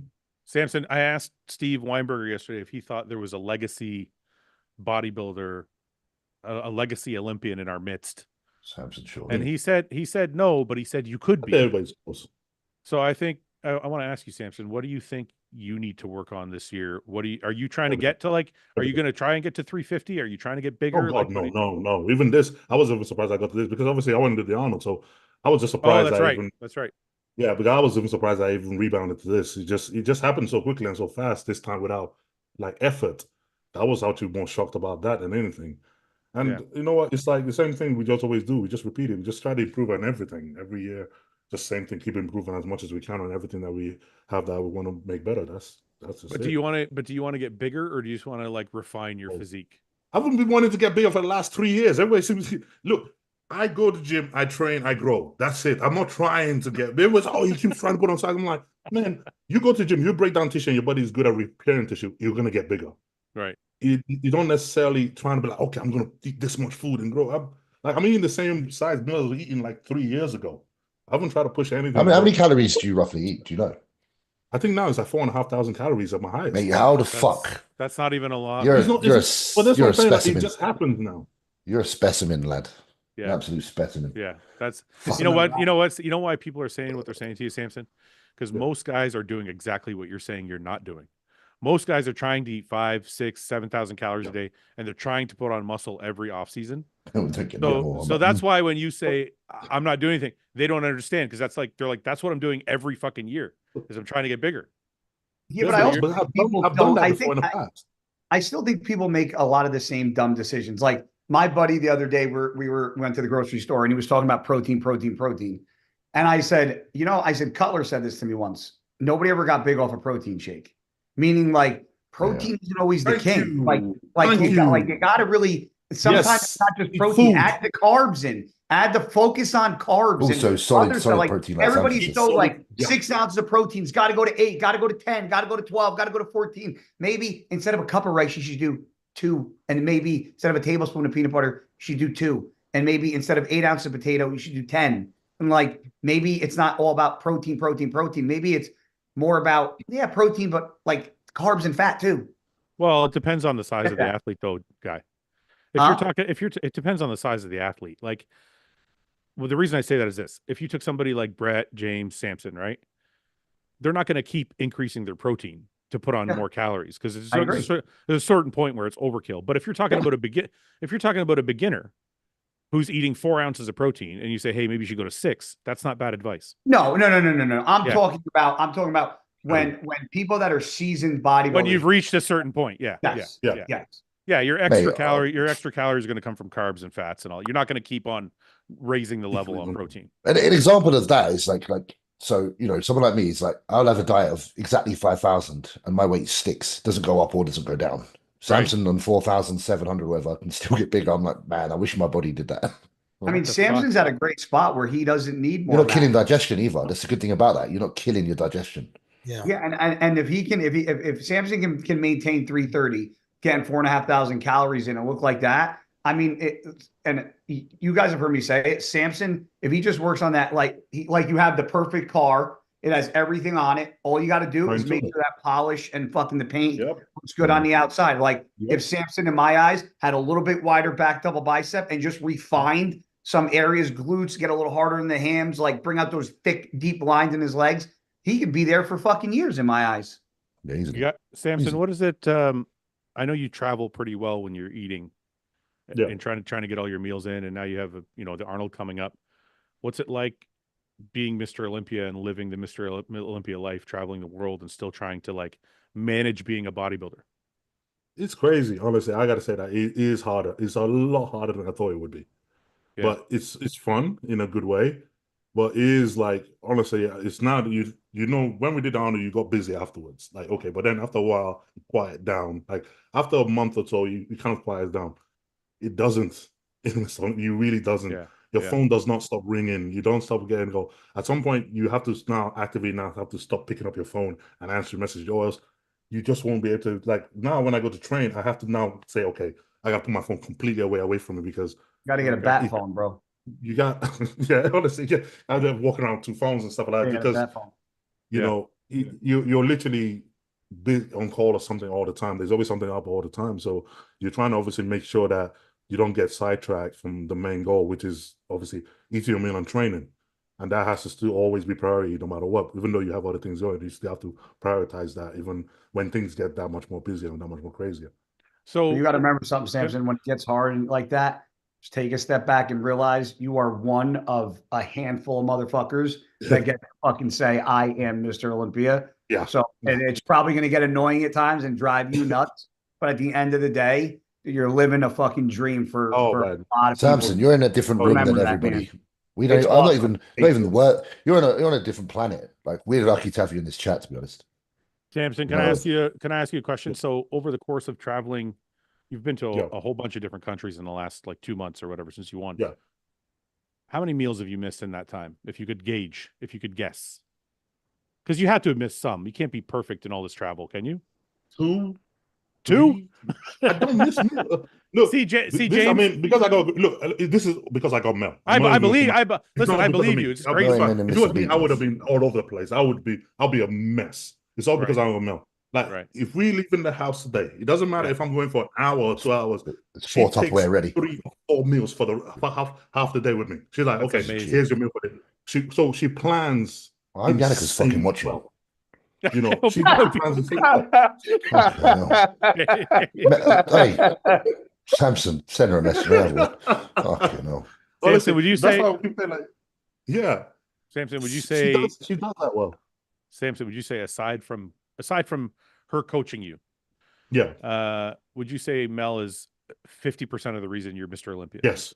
If only 60. Honestly, I'm not even gonna put. Well, she does like 4 of the things he needs as a man, as a bodybuilder.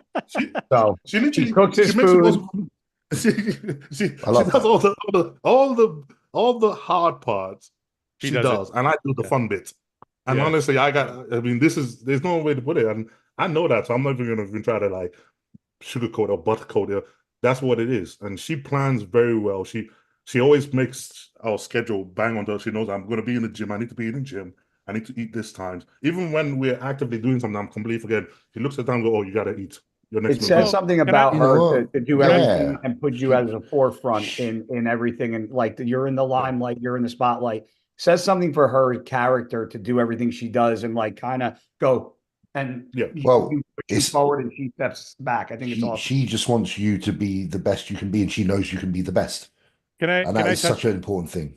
I just want to touch on this really quickly, Samson. I apologize if it's bringing back things that aren't great, but earlier in the year, you guys endured a lot of shit and a lot of talk and a lot of negativity. And I was really disappointed in the conversations about Mel, especially. Oh God! Because just people saying things that were very negative, like Mel is controlling, Mel is this, Mel is that, and I'm like, listen, if they knew the inner workings, or they knew kind of Samson the way I know Samson and knew them the way I know them, they would never say those things, because if anybody has been his #1 supporter, it's her. Controlling as far as what? Telling him what to eat? Well, she's supposed to.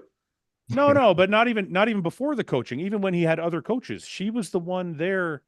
Like Samson, you can tell them like, even when she wasn't coaching, she was, because coaches never spoke to me directly. They spoke through her. So when they asked, "Oh, how is he doing this week? Or what's his meal like?" She's the one that's like, "Okay, he had 200 grams of carbs," and they're like, "Okay, can you get him to change it to this? Can you get to?" Because they know that sometimes I'm just stubborn. I'm just like, "Look, I don't want to talk to nobody today. I'm not in the mood." So they always liaise through her. So she was always the person that was keeping, even when we were at the shows and I was losing my shit, coaches were losing their shit too. She was the middle one that was keeping us all calm and say, "Oh, look, this is the plan. We knew this was coming." She was bringing all the tension and say, "Okay, right, follow the structure." So that's why earlier this year, when there was so much shit being said, honestly, if it wasn't for her, I would have lost my shit all over the internet. She actually told me to. She told me to just let it go. Yeah, just let it go. She manages everybody, eh? Remember the press conference when you took your shirt off? Yeah. Oh God, she didn't know. She was like, "What the hell are you doing?" She came back. She was like, "Why?" Brett, I go to Mel after. I'm like, "Oh, I don't know why Samson did that. He should have done it." And she looks at me. She goes, "Don't say a word." I'm like, "Okay." I fucking zip it. Hey, Samson, she wanted you to do it or didn't want you to do it? No, nobody knew he was going to do it. Nobody knew he So, was gonna. He texts me. I'm sitting there. He texts me. He's like, oh yeah. he Oh, texts me. that's He's a like, funny one. What do you think? he's like, I forget what he said. He said, ask me a question. No, I forget what no, did you say because, to me? because we were watching. No, honestly, we were watching. I was sitting when you're sitting on stage, you can see all the crowd, right? And you're seeing everybody sitting there and talking. I literally saw people start yawning and falling asleep. Everybody was on their phones like this, and it was just like I was like, oh man, I was even falling asleep sitting there. I was like, okay, damn, this is not looking good right Time now. to get naked. So I was like, okay, I was just like, okay, you know what? I just don't know why he popped in my head. So I text Fouad. I was like, I said, ask me a question or something like that, and he must have got it. And I was, he asked me the question back, and I was like, well, yeah, now or never. Why not? And that's why it came about. Hey, Yeah. Samson, So how many coaching inquiries has Mel gotten since the Oh Olympia? my God, a lot. And she's like, she keeps going the same answer, going, nope, I'm not interested. Look, it's hard on coaching one guy, no molest anybody else. I'm not interested. He's a handful enough. I love it. do you think Mel would actually enjoy coaching, or is it just because you're her husband and she loves seeing you progress? I think she would. I think she would. I think if I wasn't in the fact that if I was like, okay, I'm not doing this anymore, okay, you go. I think she would enjoy it. I just think because she lives with me and everything is around me, that trying to take on someone else is just going to be way too much. What happens if Mel started coaching you, Derek, and Hottie? Oh God, can you imagine? Can you imagine that? They all Oh, left. my They all God. left Hottie and went to Mel. Brett, are you? Does Ivana do all the things that Mel does, or is she busy taking care of your baby? She's busy doing the baby duty when it comes to that. And honestly, she's never been huge on like cooking me meals and stuff like that. I've always had I a never. cook, so. Yeah, I never got But that shit also done. like Either. I never got that shit either. I started that from the beginning, you know, where like I got to do it my exact way and all that stuff, and I think that just carried over. But now I'm like, hey, you know, like you see what Mel's doing over there, like we can use a few meals here and there, you know, slow it down a little bit. Samson, this guy's got a good question. Because did Samson shake all the nerves after taking his shirt off at the press conference? I was there. The only time he sweat all weekend was during the press conference. I think he's asking, like, did it mess you up in any way mentally? No, because remember I competed 2 weeks before in France, and I remember thinking, I'm going, we're gonna go on stage in 24 hours anyway. They're gonna freaking see us anyway. So you just think, it was one of the moments where I just like, fuck it. What else you got to do? At this point, like, let's make it exciting. What the hell else is it going to be? 24 hours, they're going to see all of us with our clothes off anyway. Yep. Right. What's the big deal? So I was like, okay, go on, let's just at least give them a show. So it's like, yeah, fuck it, let's do it. You know what my proudest thing is, seeing you go through this whole thing, Samson, and I want to ask Brett and James if they noticed this or if they recognize it at all.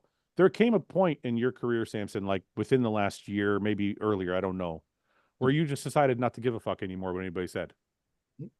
Because you know how we talk about, like, a lot of times bodybuilders and Brett and James, I don't know if you guys do this still in your competition careers, a lot of decisions that are made are based on how social media is going to react. And somewhere along the lines, Samson just said, fuck it, I don't care anymore. Yeah. So do you guys think of that, James, Brett? Do you guys think of, like, is it factor into your decision making? Is there a time where you say you don't give a fuck? Do you already not give a fuck? How do you guys feel about that kind of stuff? I completely agree with you. I applaud Samson, especially on this year of the no fucks given, like coming into the Olympia. I think last time I did a podcast with you, Fouad, we talked about how, like, he did everything you weren't supposed to do leading into the Olympia. He competed 2 weeks before. He took his shirt off at the press conference. You know, he was letting everybody see it. And he let his wife coach him. Yeah, and then he letting leaving a notorious coach and having his wife coach him in Olympia. So it's like it was amazing to see him, have so much confidence in himself. And I think that's when he took a step. We talked about this last time too, is like he mentally became Mr. Olympia before he truly did, right? He had it in his mind that he was going to all the way into that, and we saw it in full display.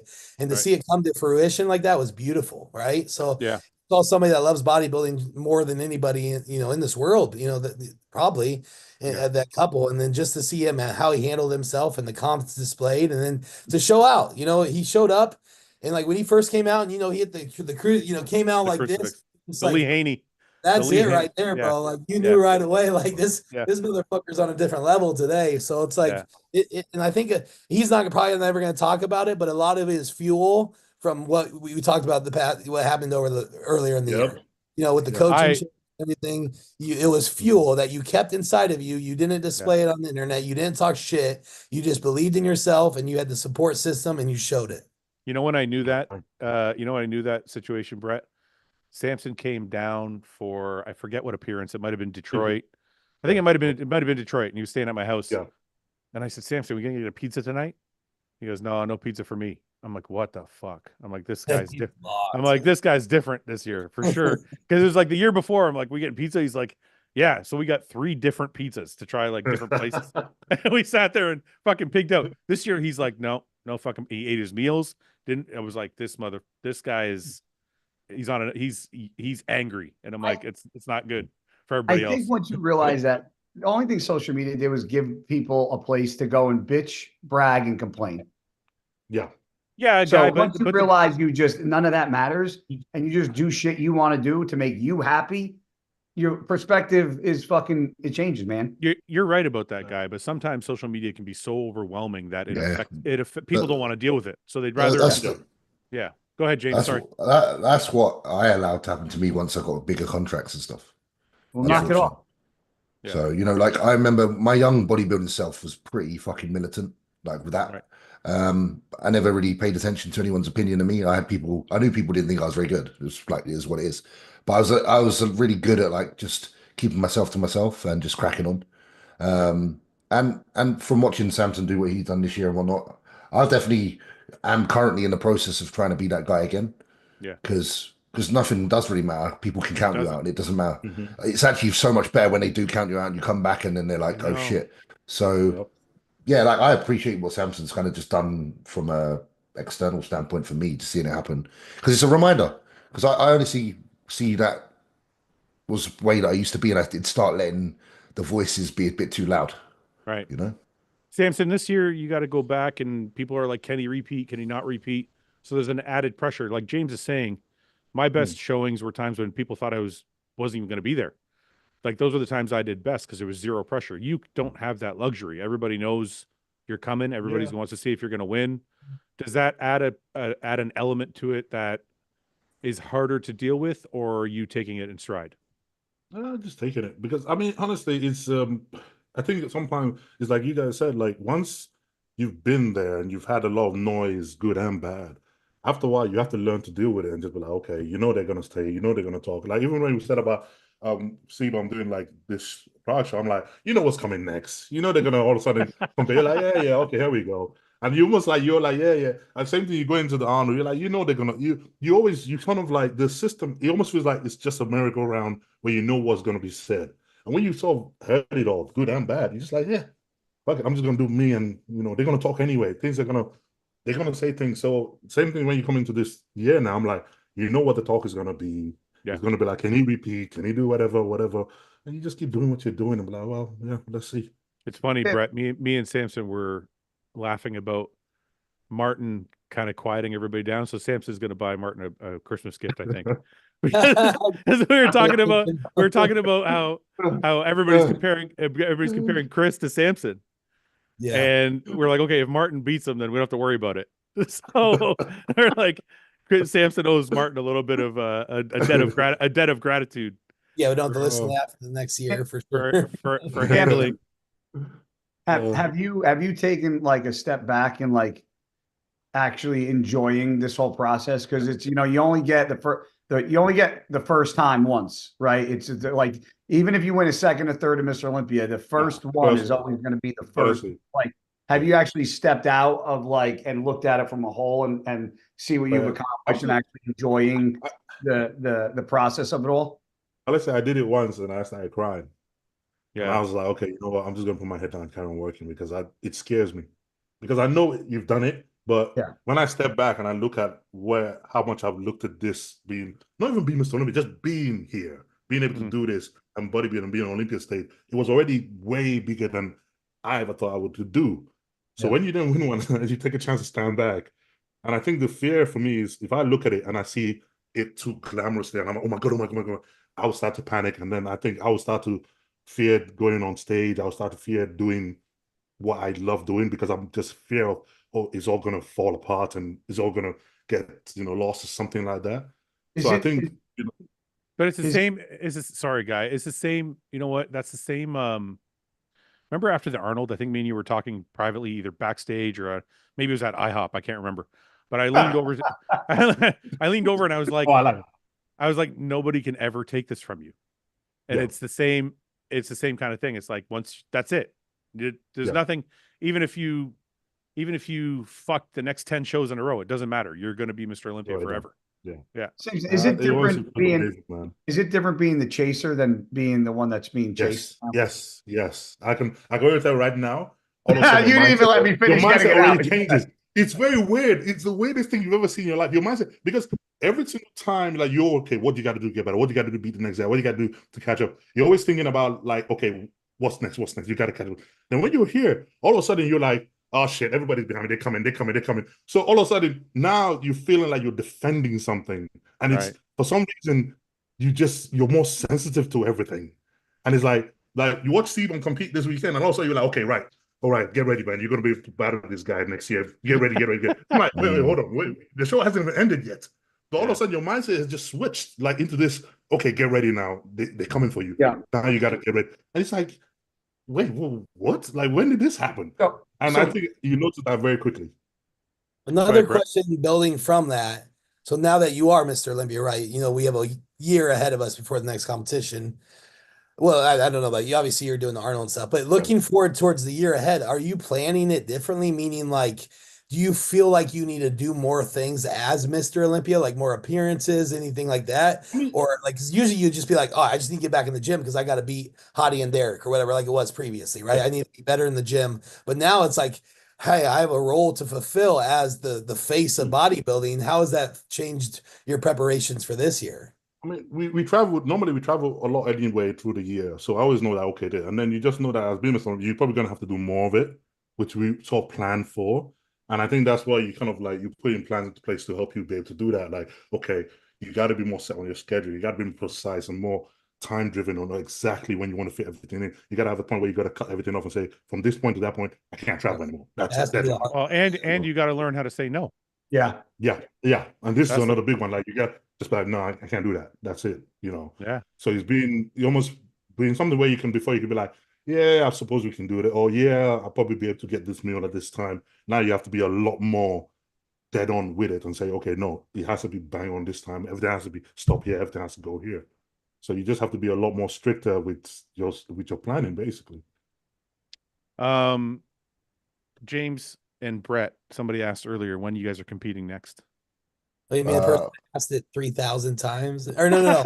No, they asked. No, they were asking. They were asking how we feel about Stefan coaching so many people, which I haven't even announced I'm with Stefan yet, so I don't know why you're asking. I think everybody assumes that. But you haven't announced it yet. Does that mean you're actually? I haven't announced anything yet. I don't. Like I said, I was still studying. Yet, as if you're already with them. That's not what I said, guy.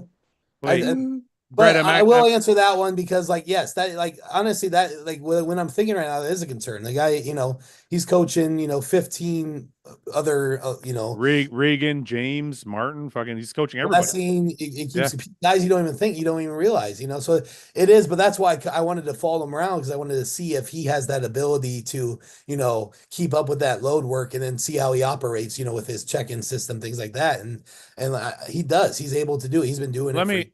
Can I ask you a separate question from that, Brett? Let's say he can handle it all. Let's just say whether he's got 30 clients or 40 clients, he can handle it all. Do you just want to be different? Like, is it nice to be the center of attention sometimes? Like, do you want a coach that has 40 people? Even if he can fit you into the schedule, would it still just be nicer to have a guy that's coaching like 3 people? That way you surprised, like, none of you guys feel like a Cito or... No, that's definitely a thought that still crosses my mind too. Is it better like go with this guy that we know extremely well, but like I said, come Olympia weekend, he has 8 other guys, right? Or do you go with someone that you'd be his only guy there all weekend, right? And he's by you. It just comes down to how much personal attention you always need, but maybe too. Different bodybuilders, we've seen that with.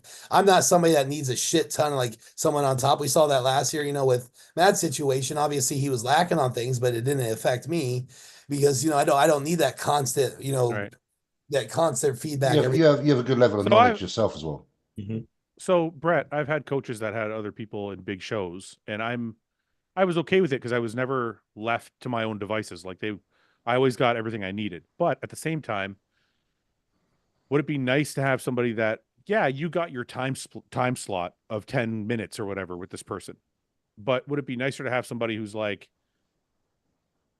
I don't know, like, is Stefan the only coach in the industry? And no offense, I love Stefan, but I'm like, I find it shocking that everybody's like, all 30 of That us was are going to my go with point. this one Yeah. coach. Yeah. It seems a little crazy to me. And this is not the first time this has happened.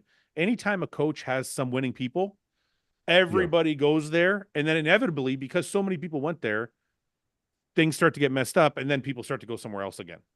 So Sure. I'm like, has any of that crossed your mind? Like, It's definitely crossing my mind. Like I said, that is one thing. That's probably the last thing that's on the fence for me, to be honest with you, is Right. the concern of that, because it would be nice to have a little bit more, you just one-on-one of, you're the But have only. you reached out to any other coaches or? Intimacy. Yeah. Oh yeah. No, Okay. I've talked to a few other. I can tell you after for sure. I guess this would be a better question kind of for James. Like, what has been your experience? Have you noticed any lack of communication, anything like that? Or No, Stefan will communicate as much as or as little as you want. Like you all know that I I think don't that's a like my great. and you all do know that I don't like to have my hand held too much. Like I'm quite yeah, bad in regards to I don't know, but wait a minute, I'm that's not not I'm true, not James. no, but I'm not seeking I'm not like I don't need the attention that other people want. James, I'm going to call you out. I don't I'm think gonna that's Call me call you out. out. Come on, call me out. Call me out. okay. You may disagree with me, but I feel like one of your best looks and 2020 most focused times with were Patrick. were with Patrick, and you had, 100%.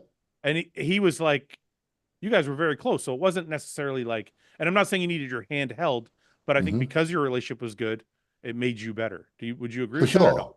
But then there's this, I've done that and then I've done a prep myself pretty much in 2022 and also got to the Olympia true. and beat people. That's It's one true. of those, it's just whatever in the moment you feel good with because your body responds. Right. Like, it's like Samson said earlier. If he feels positive about the way he's doing it, I feel like you get a result. It's just Right. for me, it's just finding where do I feel positive? Because if I feel positive, I feel indestructible. I And that's see. all it is. And it's where, and if I need, there might be a time where I'm like, yeah, I need someone to talk to me every day. Yeah. There might be a time where I need to have, I just go with how I feel. And yeah, of course, like Brett says, that is something you have to totally take into consideration. But also, I again know with Stefan, he's very, very responsive, and the gaps in my own knowledge that I feel need filling do not require much of his time. They So does require, Stefan give you that feeling of feeling good, and that's enough for you? yeah, because like I say, I can literally I could message Stefan right now within 10 minutes. He'll message me back. Yeah. Yeah. Just he will, because I'm on the time zone as him as well. So Right. that's another thing that that's one of the things that kind of was a problem when I've worked with American coaches in the past, like Yeah. time zone. Patrick again, like I'll say, Patrick's praises all day. I messaged him the other day again because I like to keep up to date with him because I think he's a great person. That guy's like legendary coach, and if Brett was looking for, I don't. Again, I'm not saying go there, but I'd put anyone Patrick's way. I think he's incredible, especially because he's as passionate about bodybuilding as any of us. Yeah. In an ideal agree. world, in an ideal world, if I didn't kind of fuck up shit how I did, because again, I take that weight of responsibility, then of course I'd probably still be working with Patrick. Right. Right. For sure. What do you say? But Well, Sorry, who's next? Got Fluid, Brett? have you covered on a podcast yet? Obviously Hani's retirement, but have you talked about where we or whoever think that Derek and Hadi are Where are going they to go? gonna go? We talked about it a little bit on the last podcast. We can talk about it again because I have no I, idea. I said I don't feel like I don't know. I don't know what Derek's character is, but I feel like I Derek talked to might Derek start for focusing about on an hour life. and a half the other day. Guy, you I feel can't- like Derek Guy, might start okay, wait. focusing on other shit. Guy, I love you, Guy, but like You hop in like shoulder. James is in the middle of like telling us something. You just I know. you just come in like That's because we're friends. You can do that. James. Can you say what you're saying again? And then But Guy, I just feel like I look at Derek and I could be totally wrong and I'm not taking anything away from him, but I feel like his energy and focus might go in a different direction. in what way? You mean like he's going to retire? For a time, maybe just focus on raising his daughter and having family time, doing some other shit. Because it's not a bad idea. I'm not saying he can't win shows again and be the king. Yeah. But I just feel like him as a person, I feel like his attention is somewhere else. Really? Yeah, Brett, I don't know. Brett, That's just me as a human. Samson, do you think that? Brett, do you think that? Guy? That hasn't even crossed my mind. That's, I mean, Nah, I'm probably well not off. thought about that's the it first either. time I've ever even thought about that. But I mean, Yeah. looking from the outside in, it looks like it was extremely stressful on him this year, I feel especially like after the Olympia. I feel like if anything, he wants it back. Guy, go ahead. Sorry. No. So, well, I wanted to ask James and Brett. That's why I jumped in because I wanted to fucking get this out. Did you? So I know we've had a lot of different Mr. Olympias over the past couple of years as far as like physique wise. When Samson won, because it was, obviously Samson, Hottie, and Derek. Did it excite you guys that Samson won? Is it make it harder for you guys because of how big he is, and you guys might have to Well, with Samson winning, I just think the standard's set now. It's going to be a lot harder for these guys that aren't as big because the dude's the biggest guy on the fucking planet, but he's also got the best shape. So I think unless you're 5 foot fucking 10, 5'11" with a lot of muscle, 6 foot, good luck. That's Yeah. what I think. Good luck. I think And it's aesthetic. Good luck. Yeah. especially because once you're the king, you know that people are chasing it down, so you got to knock off the champ, right? So like now that the look of the champ is 6 foot, aesthetic, and 300 pounds, it's gonna be you got to be somebody that kind of at least matches up with that a little bit. So it's gonna be very hard. I agree with James here. It's got to be somebody that's gonna be a little bit bigger and taller too to be able to match that. Yeah, and as far as the Derek thing, I talked to Derek for like an hour and a half the other day. He has been doing like a lot of family stuff, but he's not nowhere. He's definitely focused on Coming back. Yeah. getting this back. Yeah. Listen, I don't think, Samson, I love you, but I'm just going to speak like you're not here for a second. Yeah. I think if Derek can rebuild his legs, it's going to be a fight. Because in my opinion, and I think Steve kind of alluded to this and condition yesterday, is that Derek built his upper body and he was imbalanced. His legs were down. And because, in my opinion, because he got so big last year in the upper body, it made his body look imbalanced. His legs didn't catch up. If his legs can catch up this year to his upper body and he can bring that condition, I don't think his height is going to be a problem. I still think Samson and him will have a fight. Yeah, but I think it's a fight he'll lose. I mean, I think Personally. Samson's has the edge for sure, but it's not gonna be a walk in the I park. think it's close. I feel like Samson just needs to just keep in his own lane, do what he's doing. He knows this. I agree. Because Yeah. people want to be more like him than he wants to be like them. What Right. he's got, Right. people wish they were a little bit different. Samson's got no reason to wish he was a little bit different from what he's Agreed. got. So Fouad, did you think his legs were downsized, or did you think his legs were the same, just didn't catch up to his upper body, or do you think his legs were just also flat? I wish I could find you this photo after I'm not even going to look for it because it's probably way back now, but after the Olympia, somebody posted a photo from when he won the Olympia the year before to this year's Olympia. And what you could see immediately in the photos was two things. His upper body doubled in size, bigger shoulders, bigger back, bigger chest. Everything just got bigger. His legs actually were smaller than the year before. So now it wasn't even a matter of his legs. And it's probably not that he lost tissue. It's probably maybe an over dieting thing. Who knows? But his legs looked a little smaller than the year before, and his upper body was dramatically bigger. So when he walked out, that was the first thing I saw. I've talked to a couple judges that felt the same way. That imbalance in his physique was the main reason he fell back to third. And then his condition wasn't as crisp as the year before. I think those two things combined had him slide back. Samson, who were you more concerned with, honestly, during the prejudging? Was it Hottie or Derek? Because there had to be one that you thought was like more on your heels than the other. No offense to Derek, but he's freaking remarkable. But for me, even right after the Arnold Ohio and Arnold UK, Hottie was always my target. Yeah, he was one guy that I've never beaten, and he had my Achilles heel, to put it aside. His conditioning is just so freaking gnarly that it was always the case that if you could ever beat him, you had a feeling you would beat Derek as well. It was always the sort of like the guy I had in my mind that you got to beat him. You got to be able to beat him. I don't know if you guys feel the same way. I'd like to see what everybody thinks, but I actually think Hottie's physique was better than Derek's the year before. It's just that Derek was far more conditioned than Hottie, and that's why. And I feel like a fresh. Yeah, fresh look. But Hottie is the more dangerous bodybuilder, in my opinion, anyway. Yep. I mean, Hardy from the Arnold, Ohio, especially. That was the Hardy I was mentally getting ready to face at the Olympia stage. If he showed up, what do you think would have happened? Oh my God, that was what I was ready to battle with. So What do you think would have happened if I don't that know showed what up? I don't know what would have happened, but that was what because You know what? that was like, okay, now that is a standard that you have to beat. Yeah. And listen, guy, bodybuilding, it's what you bring on, like you say, it's what you bring on Of fucking course. day. It's part of the parcel. It's part of the skill. Absolutely. Can It's I a skill, tell innit? you what's crazy though? Samson lost to Hottie at the Arnold UK by 1 point. Yeah. Oh, damn. And Hottie lost to Samson at the Olympia by 1 point, Samson, or more. I don't remember. I haven't seen. I haven't even Oh, seen really? I've been celebrating. I wasn't gonna go back and go. I don't Pull it up. Wait. Pull it up. I was out there like, yeah, let's have a party. Don't quote me. Don't quote me. I want Pull to it see up. if I can find it. IFBB. I don't know. I don't know if they did. I thought it was close. I thought it was like I 1 or 2 literally have not points. seen it. I have no idea. About to find out. Here, I'm going to share this with you guys. About to find out, Brett. Where do I go?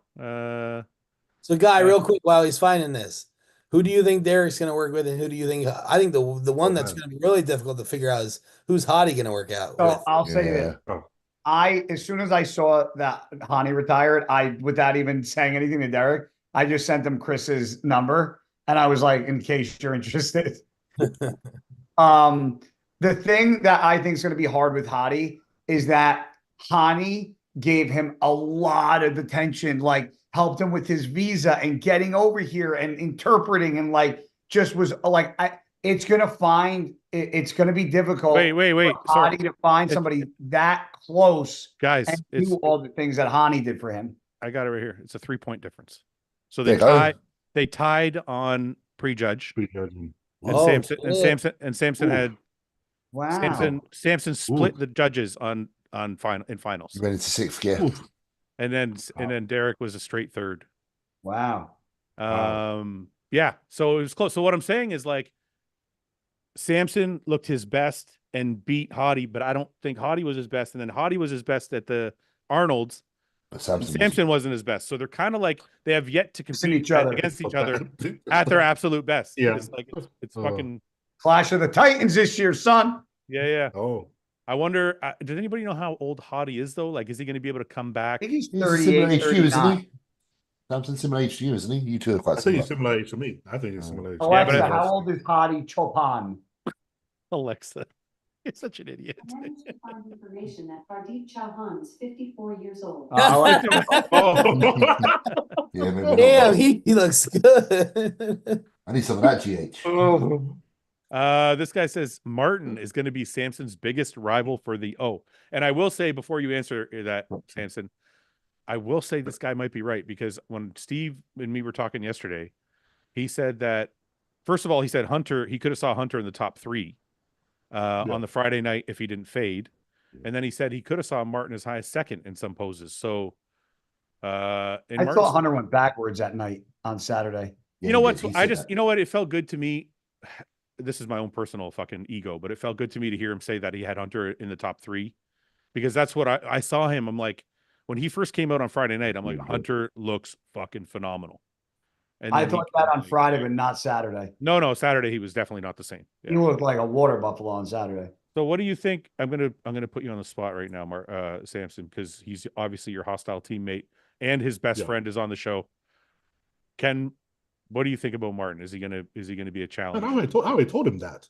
He's dangerous as hell, dude. Look, I don't make this kind of thing where I'm sitting there kind of like just in head in the clouds thinking that, oh man, yeah, they ain't gonna reach me. Man, dude, I'm worried about everybody. I'm like, yo, I'm going to the gym like, yo, you got work to do. So no, I mean, Martin is freaking insanely good. And he's so young, and he's only gonna get better. You know what's cool about Martin is that the guy just, like, he's somebody that like just loves fucking bodybuilding. Yeah. Like he just fucking, like, I remember being in Sweden. He was in the gym crying because he wasn't in his home base gym training as hard as he could, like literally upset in the gym because he thought he was losing traction not being home. Brett, you weren't there. Can I, Samson, am I allowed to tell people about your gym deal? Well, if you don't, you got to edit this part It's out. not finalized. It's not finalized. There's yet, no way. so There's no way to edit. This is live. Oh, No. Leave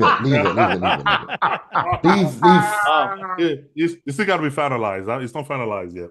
All right. I just, you know, what's funny is like, I've never been close with a Mr. Olympia, and you hear a lot of things about Mr. Olympia. You hear like where they get to travel and what they get to do, and you just hear all these stories. And Guy, you've been, you know, you're close with Jay, so you probably have heard all these things firsthand. But I wasn't. So hearing some of these things, it just makes you feel like a little kid.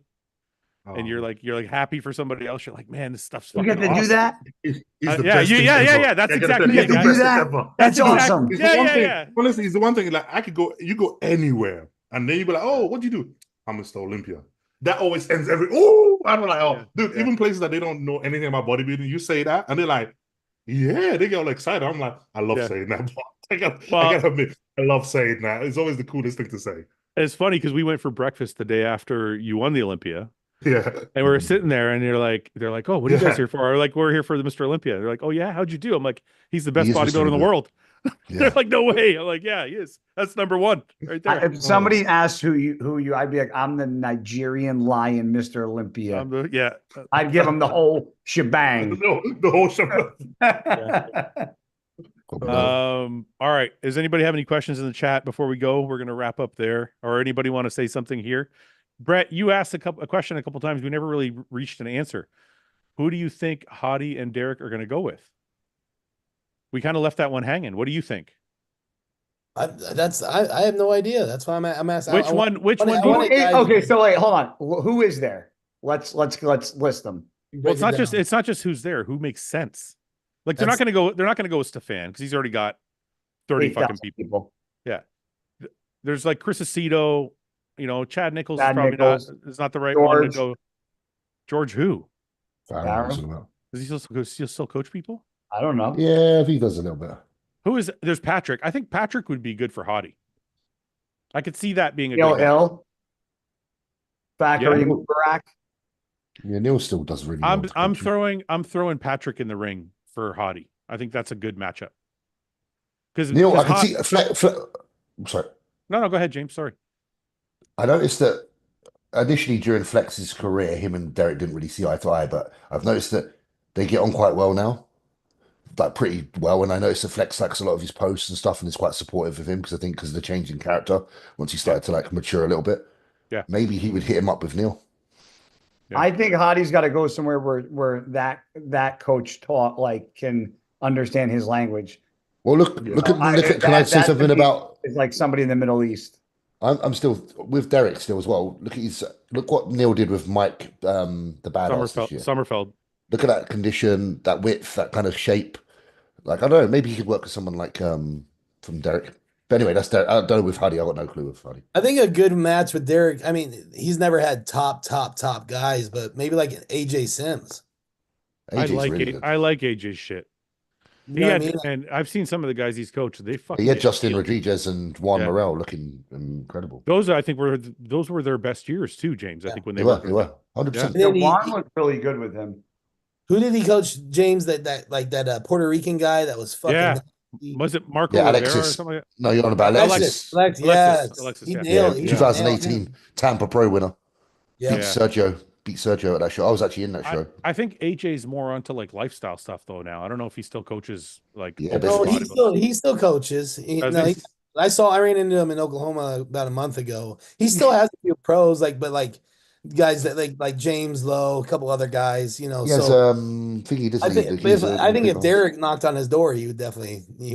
Yeah, of course you would. Yeah. The Hottie one's tricky because the Hottie one's so tricky because there's a communication barrier with everything. It's because of that. It's literally just that. Who can do that? Like it's gonna be some coach we've never heard of, and then but I do know that. Or what about the guys from Oxygen? Hani did say that Hani's still gonna be like an assistant or help for Hottie. Like obviously with the visa stuff, he's still his athlete for Evogen, so he's still gonna be involved with them. I just don't think he's gonna be like having them live at his house 3 months out of the year, things like that. What do you think would happen if Hani just worked with Hottie? You think there'd be an uproar? No. What do you mean? Like if he fired Derek and just kept Hottie? Yeah. And he was like, Well, I'm just working. I don't think there'd be an uproar because he would probably have to argue. He'd have an argument You're that such is a the language. you're such He a would shit. have. He would always So have the he- argument that he had to. So he state the retired. language. He retired just Yeah. from Derek Lunsford. Yeah. Guy's such a fucking shit disturber. I'm retiring. Chris is quitting, or Chris is Yeah. retiring, but I'm Yeah. still. He was like, Hani's like, I'm retiring. Except for Hottie. Yeah. And then he's like, Hani. Come on over Oh here. my God. All Those right, two- This is those just a two- joke. Fucking- guys, we will wrap it there. Samson, where's your next travels to? Where are you going next? I'll be in London this weekend and then Italy first. Oh, what are you doing in London? Uppington. Orpington. Tomorrow, Oh, you got the tomorrow. you got the seminar. Yeah, It's got, so seminar. anyone that is listening live and you're in Orpington, Yeah. John's gym, good gym, and you got Mr. Yeah, Olympia we've there. been there. come on. We did the live podcast there, right? We did a live on Yeah, there as that's well. what we did exactly. last podcast. yeah, yeah, I like Yeah, that so- gym. So and then you're going to Italy. What are you doing in Italy? Guest posing? No, seminar again in Italy. Seminars. The 13th or something like that. I can't remember the date. Listen, I know I'm biased because we're friends, but fuck, man, it's nice having a Mr. Olympia that goes everywhere and meets people and fucking does all that shit. Because I know it's been a while. Like, think about it. When was the last time we had an Olympia really, really get out there? None of them do. Nonetheless, They take the check and go, I'm sitting, chilling, waiting till the next one. Whereas he's busy doing bodybuilding's, the Like, good stuff. thanks for the money, bitches. I'm out. No, they no, but it's nice because Hottie obviously there's a language barrier, so I don't know how much he could possibly go anywhere. I don't really recall Derek traveling too much. Brandon Curry did a couple things. Rami Ro- went missing. Rami just went fishing for fucking 6 months. Good, And then, yeah. so it's nice, man. It's good to see. Yes. Guy, where are you traveling next? You have some appearances lined up? I'm totally being an asshole, and you actually have shit you're thinking about. Put him Let's under go- pressure. no. I don't even think until I think like January. Brett, what's next for you? You got a long off season? Yeah, no, and I'll answer, and James can too. Like, I definitely want to compete before the Olympia, so something a little bit later in the year, maybe midsummer, because I want to get some experience with the new coach that I choose before the Olympia stand. So I will compete before the Olympia. Just haven't decided exactly where that'll be, but definitely going in the off season. And I am done traveling for a bit. I'm good after that Prague trip, and I want to Good get trip. into the gym and enjoy the holidays and start off 2025 with a big one. Aren't you and Martin are putting up a gym? No, or am I not allowed to say that either? Yeah, we'll talk more about that here ahead for sure. But Okay. yeah, no, we plan to. Yeah, that's Good more thing we're- 2026. Who was but- throwing grenades today? Maybe we shouldn't do this live anymore. No, we're good. We're good. It's just a little ways out still, but no, we want to by 2026. With some business partners I'm talking to, we're setting something up that's gonna be pretty big. So I'm excited for that. But I'll know You know a what? lot more. We'll talk You know about it. It's nice to see. There was a period of time where gyms were not the thing to do. Like, I remember when I started bodybuilding, I started because I wanted to own a gym. And then everybody was like, oh, don't own a gym. It's bad. You won't make money, blah, blah, blah. And it seems like it's all come back around now because literally all of you own a gym. Or Brett is going to soon. Fucking Samson's talking about it. Guy owns a gym. James owns a gym. Like, everybody, all the fucking pros own a gym. What are you raising your hand for? What do you got to say? Interrupt. I love that you raised your fucking hand. He's just like, yeah, I own a gym. I interrupt, I get fucking yelled at. I raise my hand, I get, what the fuck is this? It's a fucking, I just wanted to prove to you guys it's a lose-lose, so everybody knows. What's a lose-lose? Whether I interrupt or not, I get fucking yelled at. You're not the victim. Shut up. When I talked about the gym thing, Branch was trying to talk. He was like, bro, He hates it. He hates it. Don't He hates do it. it. It's a waste. You're not going to make money. It sucks. You're going to have to be there all the time. But like, he was like so fucking against it. But I do agree with that part. I think the most successful gyms, that's something Steve Weinberger was saying yesterday about his gym. He's there all the time. I think the most successful gyms are the ones where the owners are there. Yeah. I'm in mine every day. I agree. Yeah. I agree. No, because think about it. I know, like, listen, I'll relate this to a restaurant. I had a friend who owned a restaurant. We used to fucking go there 2 times a week, 3 times a week for dinner. And he would come out, we'd sit with him, he'd buy us a drink, we'd hang out, we'd laugh, whatever. And then the place got so popular, he stopped showing up. Well, soon after that, we stopped going there because because we were going to hang out with him. And then he stopped. So I'm like, I don't want I can go to any restaurant. The reason I'm going there is because you're there. And I noticed Yeah. the same thing in gyms too. And the gyms that are popular are the ones where like the members feel like the owner is around and he's like, you know, he has a relationship with in the community. You know what I'm saying? And I that's just throw why my that's first. that's why I want to do this now, because I'm getting to the point where I want to set up that home base for after bodybuilding. I've always wanted a gym and a home base. I could have done a gym 4 years ago or 3 years ago, but I knew I couldn't put that time into effort. So now I'm setting up for, you know, towards the end of my career, like I have a home base that will carry over afterwards. And that's what I want to do. I've figured that out. Yeah. Are you guys, well, I'll ask you more about it when you guys get finalized. Sorry. Yeah. Guy, before we go, how are you finding the gym life and owning a gym? I know James is very happy with his gym and very successful. I haven't asked you about yours. It's very hard to find like good help. The front desk, that's obvious. That's the front desk is always been a problem.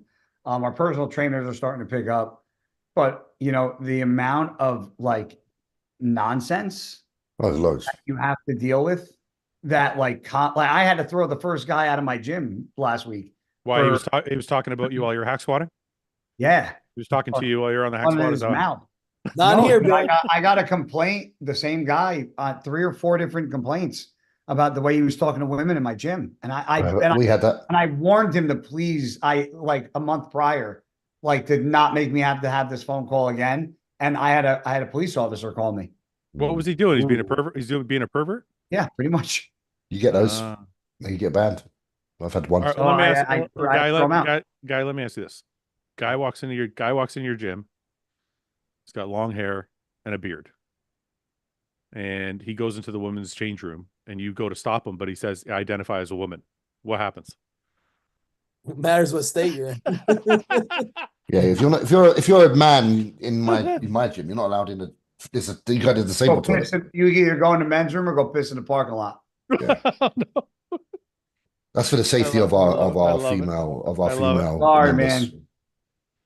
I love it. Not doing that. Not playing that, but not blurring that line. Don't start ranting. I was just joking around. I don't want to get you fired up. It's just true though. It's true. Would you do the same thing, James? Absolutely. If there's any potential for some male to be in the space of what if it's a male females. that you know is a male but looks like a woman? Is that okay? Wait, what? Why? I've got some males that train at my gym that look a bit feminine. No. Say that again? Okay. You know you are. Guy. Girl walks into your gym. Girl. She goes to take a piss. Okay. She's really a guy, but you can't tell. But you find out she's a guy. But you can't tell. But you found out from somebody else that she's a guy. What happens? So she's a guy, meaning the girl that looks like a girl actually has a penis. Yes. Yeah, but you think she's you think attractive when she walks in. So you're No. We're not playing this game, Brett. We're not playing this game, Brett.